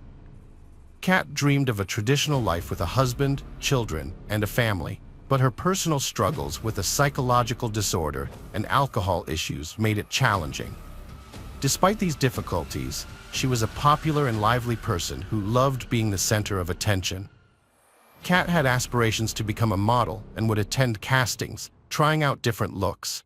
Her idol was Marilyn Monroe, whom she admired greatly. She watched Monroe's movies repeatedly, collected posters, and imitated her style and image. Interestingly, Kat bore a resemblance to Monroe, which she happily exploited and treasured. Although Kat never became a famous model, her photos regularly appeared in local magazines, earning her some recognition and a small following. People would occasionally recognize her on the streets of her hometown. At the age of 28, she finally met the man she would start a family with, William West. William Jeffrey West, who goes by his middle name Jeffrey, was born in 1970 in Alabama, where he grew up in an ordinary family. As a child, Jeffrey envisioned a future in the military or law enforcement. He was an excellent student, enthusiastic about sports, and physically fit. In the early 1990s, Jeffrey enlisted in the U.S. military, starting as a military police officer. His commitment led him to become a recruiter, responsible for recruiting new members into the Army and Navy. He eventually became the head of a recruitment division. Throughout his life, Jeffrey dedicated 20 years to serving in the military. William balanced his military career with higher education, earning a bachelor's degree in public relations from the University of South Carolina, and later a master's degree in criminal justice and disaster and emergency management. He was intelligent, composed, and goal-oriented, yet modest and somewhat introverted, preferring quiet gatherings to loud parties and shunning the spotlight. After marrying young, he became a devoted family man and responsible parent to 2 children. After retiring from the military, William joined the police department of a university town as a corporal, tasked with ensuring campus safety. He took his duties seriously and responsibly, although he never had to use his issued service firearm throughout his career. Kat and Jeffrey, an unlikely couple, met in the mid-2000s. At the time, Jeffrey was still serving in the military and married to his first wife. Despite their differences, Jeffrey being a stern, quiet military man and Kat being a flamboyant, bold attention seeker, they felt an instant attraction. Their differences, including their 5-year age gap, Jeffrey's existing marriage, and Kat's struggles with alcoholism, did not deter their relationship. Jeffrey filed for divorce shortly after meeting Kat, and in a whirlwind romance, they got married in a Las Vegas chapel just 5 months later in 2005. They had a daughter, Lola, and settled in Sarah, Alabama, Jeffrey's hometown, in a cozy custom-built home designed by Kat herself. The bedroom was a shrine to her idol, Marilyn Monroe, with numerous portraits adorning the walls. Despite their vastly different personalities, the Wests were known to their neighbors as a happy couple. Kat, who preferred to be called Caitlin, was a fashionista who reveled in attention. She took great care in her appearance, always donning bold makeup, stylish hair, and fashionable outfits that drew admiration. She beamed with joy, perpetually smiling, and thrived on compliments. In stark contrast, Jeffrey appeared reserved, serious, and disciplined, traits likely shaped by his lengthy military career, and often seemed overshadowed by Kat's vibrant personality. Kat struggled to succeed as a model after getting married and having a daughter. Instead, she focused on being a homemaker, but she felt unfulfilled and craved attention. With the rise of social media, Kat started posting photos online, initially harmless pictures inspired by Barbie and Marilyn Monroe. Over time, her posts became more provocative. Sources close to the couple say that Kat's husband didn't object to her new hobby and even helped her by taking photos. This turned into a profitable venture for Kat through paid subscriptions. The couple was seen buying seafood dishes, fine wine, and candles to set a romantic mood, captured on surveillance cameras. They appeared happy and carefree, joking and smiling, with no sign of the tragedy to come. After dinner, Kat, who had previously struggled with alcohol dependence, became her online persona, Kitty Cat, under the influence of the drinks. She asked her husband Jeff to take sultry photos, first in lingerie and then nude. Jeff agreed and took several revealing shots which were posted on Kat's private profile for fans only. By around 1 p.m., what was supposed to be a romantic evening escalated into a tragic nightmare. The next morning, January 13th, around 5 a.m., a young neighbor of the Wests, headed to work.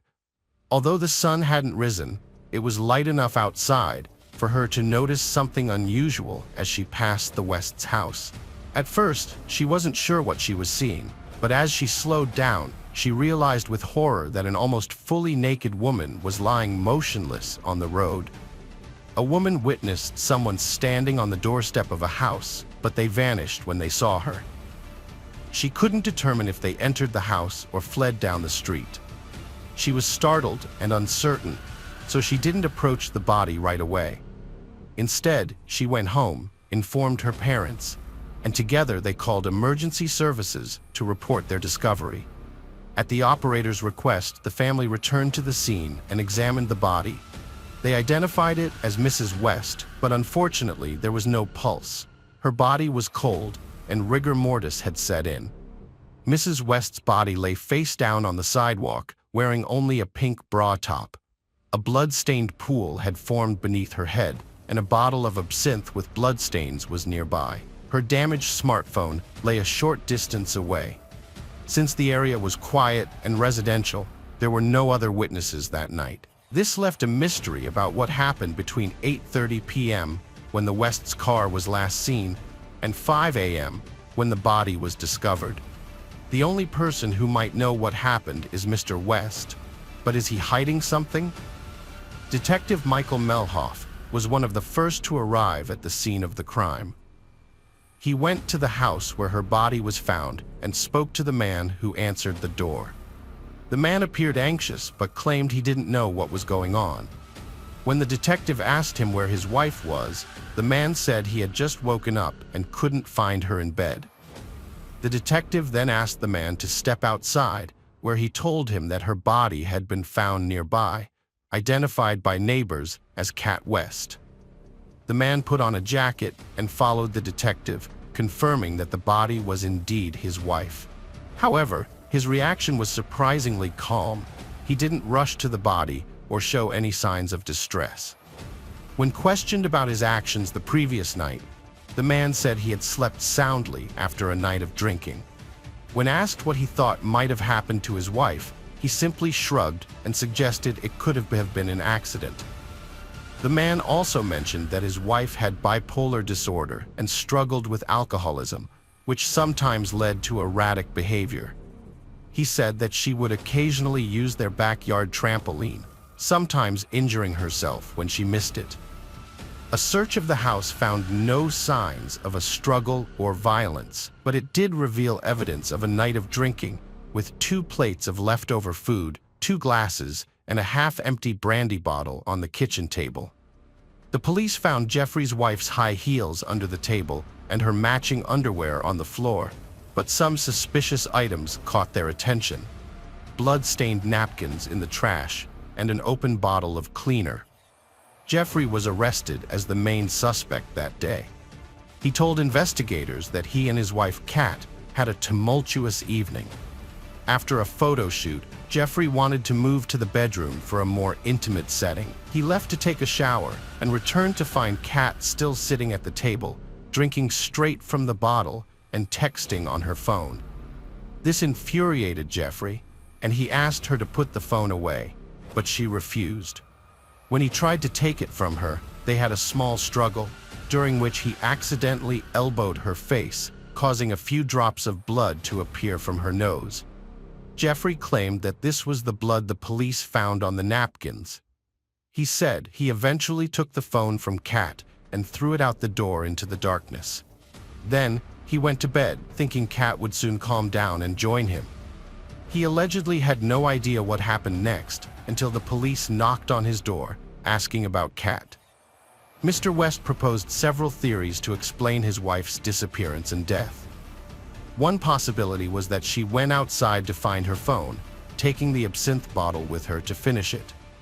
In this scenario, she might have fallen, hit her head on the bottle, lost consciousness, and frozen to death. Alternatively, someone might have attacked her. Mr. West also found it puzzling that his wife was not wearing the bottom part of her pink lingerie set, and that she had gone outside in just a bra, without putting on any outerwear that was readily available near the entrance. He attributed these unusual actions to her being intoxicated from alcohol. The suspect's story raised suspicions due to its inconsistencies and suspicious omissions. He claimed to be too drunk to recall certain details, leaving investigators to reconstruct the sequence of events.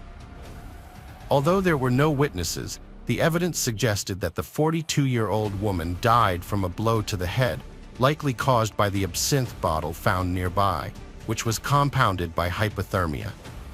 The autopsy revealed that the victim's blood alcohol level was extremely high, indicating severe intoxication that would have impaired her coordination and increased her risk of losing consciousness. At first, the evidence seemed to support a simple explanation. The heavily intoxicated victim had gone outside to look for her phone, taking the unfinished bottle of absinthe with her. She likely lost her balance, fell, hit her head on the bottle, lost consciousness, and died from her injuries and exposure. However, the investigation found this scenario too convenient and suspiciously staged. Although the bottle with blood traces was found next to the victim's head and her smartphone was nearby, forensic analysis cast doubt on the idea that she had fallen and hit her head by herself. If that were the case, the bottle would likely have rolled away from her head, not remained alongside it. Kat's and her husband Jeff's fingerprints were found on a bottle, along with some unidentifiable smudged prints. The presence of blood-stained napkins and an opened bottle of household cleaner in the house led investigators to conclude that the couple had a violent argument. According to the theory presented in court, Kat's obsession with her online subscribers sparked the fight. In a fit of rage, Jeff allegedly struck Kat with the bottle, causing a fatal injury. Panicked, he attempted to make it look like an accidental fall by cleaning up the blood, but he failed to dispose of the evidence. The fitness app on Jeff's phone supported this theory, as it showed he was active in the house until midnight and again early in the morning before the police arrived, contradicting his claim of being asleep. The police believed Jeff was trying to conceal evidence during these periods. A neighbor who discovered Kat's body remembered seeing a male figure on the doorstep who quickly left in an unknown direction in the early morning darkness. However, she couldn't confirm whether it was Jeff or someone else, nor could she say whether the person entered the house or not. The investigators were intrigued by the online presence of the deceased, who had many male admirers paying to see her revealing photos as Kitty Cat. This led them to consider the possibility of an obsessed follower among her subscribers, someone who might have tried to track her down for a personal encounter. The victim, a middle-aged homemaker, regularly received messages from men, some of which were inappropriate. However, she kept her distance, and there were no explicit threats or harassment. A few persistent fans from other states with solid alibis were quickly cleared as suspects. Despite this, mysterious footprints were found on the doorstep that didn't belong to the homeowners, but they vanished on the lawn, leaving their origin unknown. Jeffrey West's neighbors, friends, and family described the couple as happy and content, with Jeffrey aware of his wife Kat's online activities, which he viewed as harmless. However, their social circle was unaware of Kat's online persona, Kitty Cat, just as most of her followers didn't know her real identity. When asked if he had ever been violent towards Kat, Jeffrey denied it, saying he loved her too much to harm her. Despite this, the couple frequently argued, including a heated exchange on January 12th, in which Kat questioned their compatibility due to their differing personalities. Although Jeffrey remained the prime suspect based on forensic evidence and circumstantial details, his family, including his parents, daughter, and in-laws, were convinced of his innocence, adamant that he could never harm Kat. Jeffrey West was arrested and unable to post the $500,000 bail, so he remained in custody for nearly 3 years until his trial. During this time, he was offered a plea deal, which would have reduced his sentence if he admitted to killing his wife. However, he refused the deal, maintaining his innocence. The trial, which began in November 2020, received significant media attention due to Kat's online fame. This publicity put a lot of pressure on the judges and jurors. By this point, the possibility of someone else being involved in Kat's death was no longer considered. The prosecution argued that all the evidence pointed to Jeffrey West as the killer. They believed that in a fit of jealousy and while under the influence of alcohol, he hit his wife with a bottle, causing fatal injuries. In a panic, they suggested that he then staged the scene to look like an accident and removed evidence from the house. Jeffrey's defense team, on the other hand, argued that Kat's death was indeed an accident. They cited her extremely high blood alcohol levels, which they believed affected her balance and coordination. Kat's mother gave a heartfelt testimony in support of her son-in-law, describing her daughter as eccentric, but emphasizing that Jeffrey loved her deeply and would never harm her. She also asked the court to consider the well-being of their granddaughter, Lola, who had already lost her mother and now risked losing her father as well. After deliberating, the jury delivered a guilty verdict for involuntary manslaughter on January 11, 2021. Jeffrey received the maximum sentence of 13 years, including time served. It's worth noting that if he had accepted the initial plea deal, he might have already been released from prison. Hello friends, welcome to our channel. Today we're going to take a look at another horrible case with you, the case of Lindsay Cutshall. Lindsay was born in 1982 in Ohio and grew up in a very religious family. She was an active and adventurous person, interested in sports, hiking, and extreme tourism. She attended Appalachian Bible College in West Virginia and dreamed of founding her own summer camp for children and teenagers. Jason, on the other hand, was born in 1978 in Michigan and also grew up in a deeply religious family. He was interested in hiking tours, mastering survival in the wild, and had leadership qualities. The couple met in 2002 during a hiking trip in Appalachia and immediately felt a mutual connection. They got engaged 6 months later and planned to get married in September 2004, with big plans for their future together. Lindsay and Jason, senior counselors at a Christian summer camp in California, had plans to start their own relationship. In the summer of 2004, they decided to take a weekend trip to the San Francisco area. They informed their colleagues in advance, leaving 2 experienced counselors in charge, and promised to return by Monday. They set off in Lindsay's 1992 red Ford Tempo, but that was the last time anyone saw them alive. By Sunday evening, they hadn't returned, but no alarm was raised, as everyone was confident they would arrive late that night or early Monday morning. However, when they still hadn't returned after the morning roll call at 8 a.m., their colleagues contacted the police and informed the missing couple's families. The police investigation faced a significant problem. No one knew precisely where they had gone. They had planned to explore around San Francisco, and their love for adventure and extreme leisure made it possible they could be in remote areas with no communication or civilization. While the police waited for the legally mandated 2 days, during which the missing were expected to report themselves, relatives and friends organized a search effort. They distributed flyers with photos of the couple and requested anyone who might have seen them to respond immediately. By Tuesday, law enforcement had joined the search operation, focusing on San Francisco, its suburbs, and surroundings. However, the area was vast, making it impossible to thoroughly search it. A friend's suggestion that the couple loved wild, rocky beaches prompted the police to focus on these areas. The search yielded no results for several days, and hope of finding the couple alive was rapidly diminishing. Then, on Wednesday, August 19th, a patrol helicopter flying over one of the rocky, wild beaches reported finding 2 bodies in sleeping bags. The police arrived at the scene to find the red Ford Tempo parked on a cliff near a lookout point and a steep trail leading directly to the beach. The car was identified as belonging to Lindsay Cutshall. Descending the trail to the beach, officers found 2 individuals in bright sleeping bags. Initially, it seemed like they were just sleeping, but they didn't respond to calls or noise. Upon closer inspection, officers discovered that the sleeping bags contained a young man and woman, both showing no signs of life. A brief examination suggested that they had died from gunshot wounds to the head, and the distinctive smell of decomposition indicated they had been there for more than a day. All of the victims' belongings, including mobile phones, wallets containing bank cards and cash, were found beside them, ruling out robbery as a motive.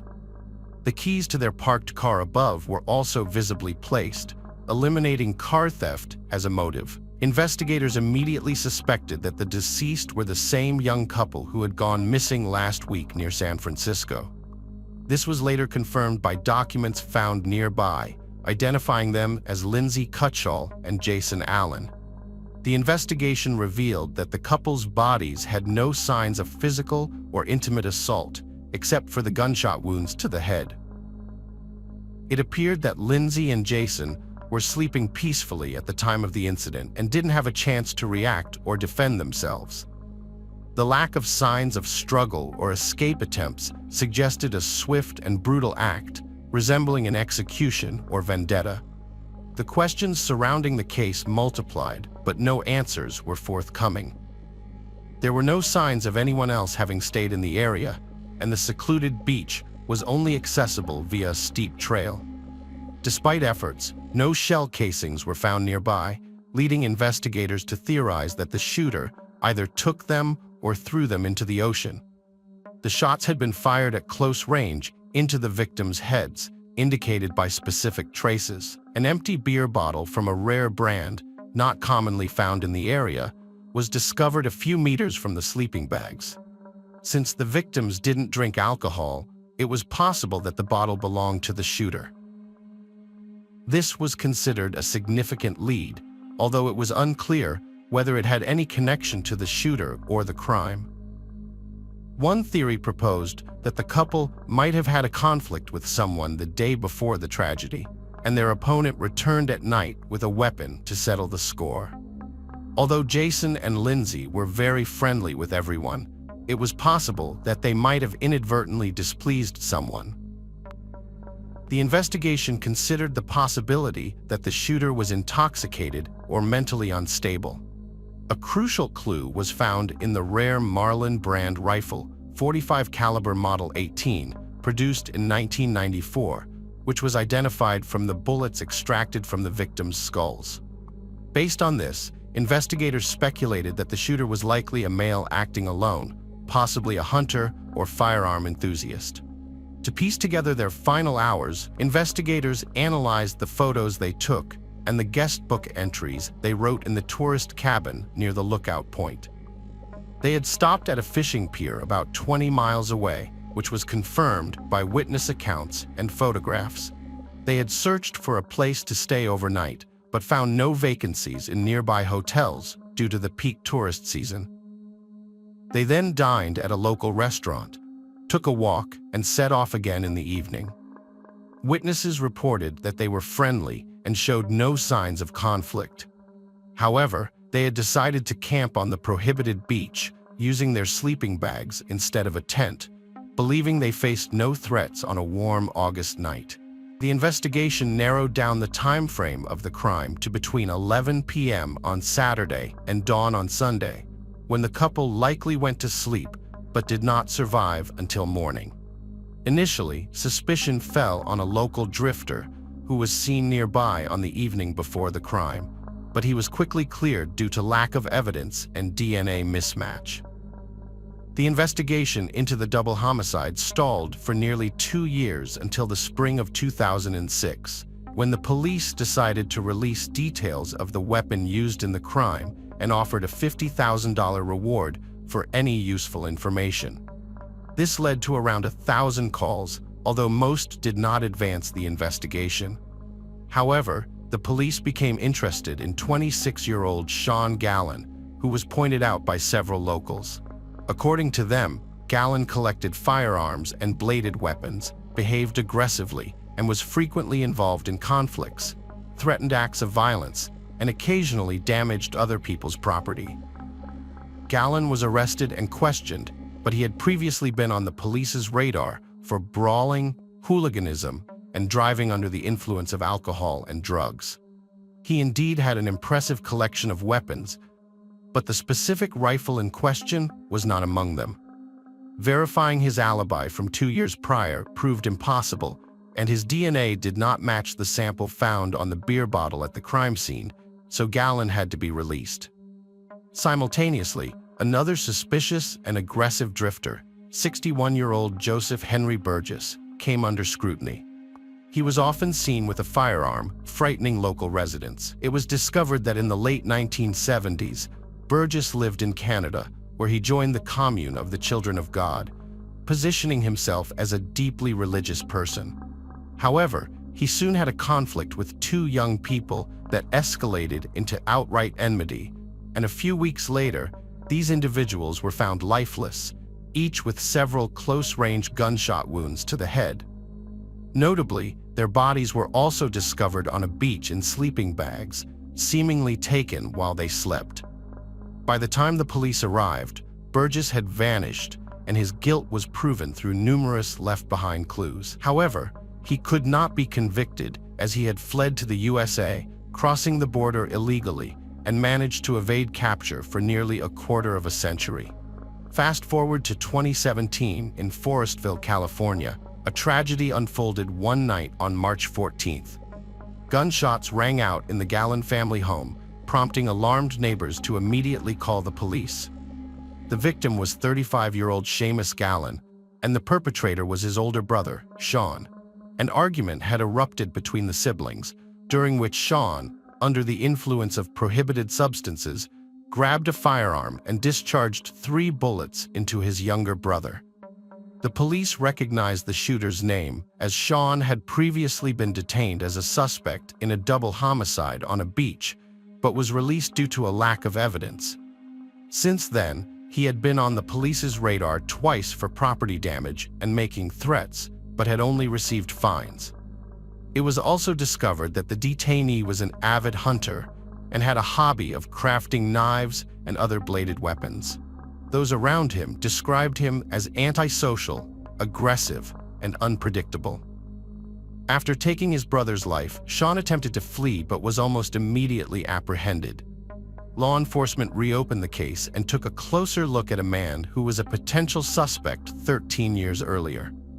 On his social media, he had posted pictures of his large collection of weapons and claimed to have telepathic and extrasensory abilities. He believed he was on a special mission, receiving assignments from space, which suggested that he had a disturbed mind. The police suspected that he had serious mental health issues. He refused to cooperate with the investigation, spoke nonsensically, and maintained his innocence.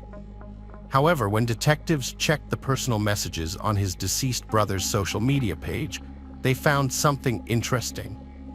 Back in 2006, when a $50,000 reward was offered for information on the double homicide case, Sean's former girlfriend had sent a message to his brother, suggesting that she could claim the reward by turning in her ex-boyfriend. They both knew the truth, but kept silent. Unfortunately, it was no longer possible to question either of them, since the brother had been shot and the woman had died in a car accident 2 years earlier. When shown the printouts of the messages between his former girlfriend and his brother, Sean surprisingly confessed and began to give a detailed account of the crime. Despite it being over 13 years since the double homicide, Sean remembered the details of that night vividly. He claimed that he had left his house with a Marlin rifle, intending to hunt in a wooded area. He wandered aimlessly for a couple of hours before descending to a wild beach, which he claimed was a spot to encounter bears. As he walked along the shore, he spotted 2 bright sleeping bags and discovered a young man and woman sound asleep inside. He stood watching them for several minutes before suddenly hearing voices in his head commanding him to end their lives. Sean claimed this was the mission from space he could not ignore. He placed the barrel of his rifle almost against the young man's head and pulled the trigger. The sound woke the young woman, but before she could comprehend the situation, a second shot ended her life as well. Sean Gallen committed a brutal double homicide on a beach. After shooting the couple, he collected the shell casings and took them away in an empty beer can. He then gave the rifle to his father, asking him to hide it. The father buried the rifle in the cellar of his old barn without asking any questions. Years later, when Sean was arrested, he blamed the voices in his head for ordering him to commit violent acts. His defense team claimed he was mentally ill and unfit to stand trial.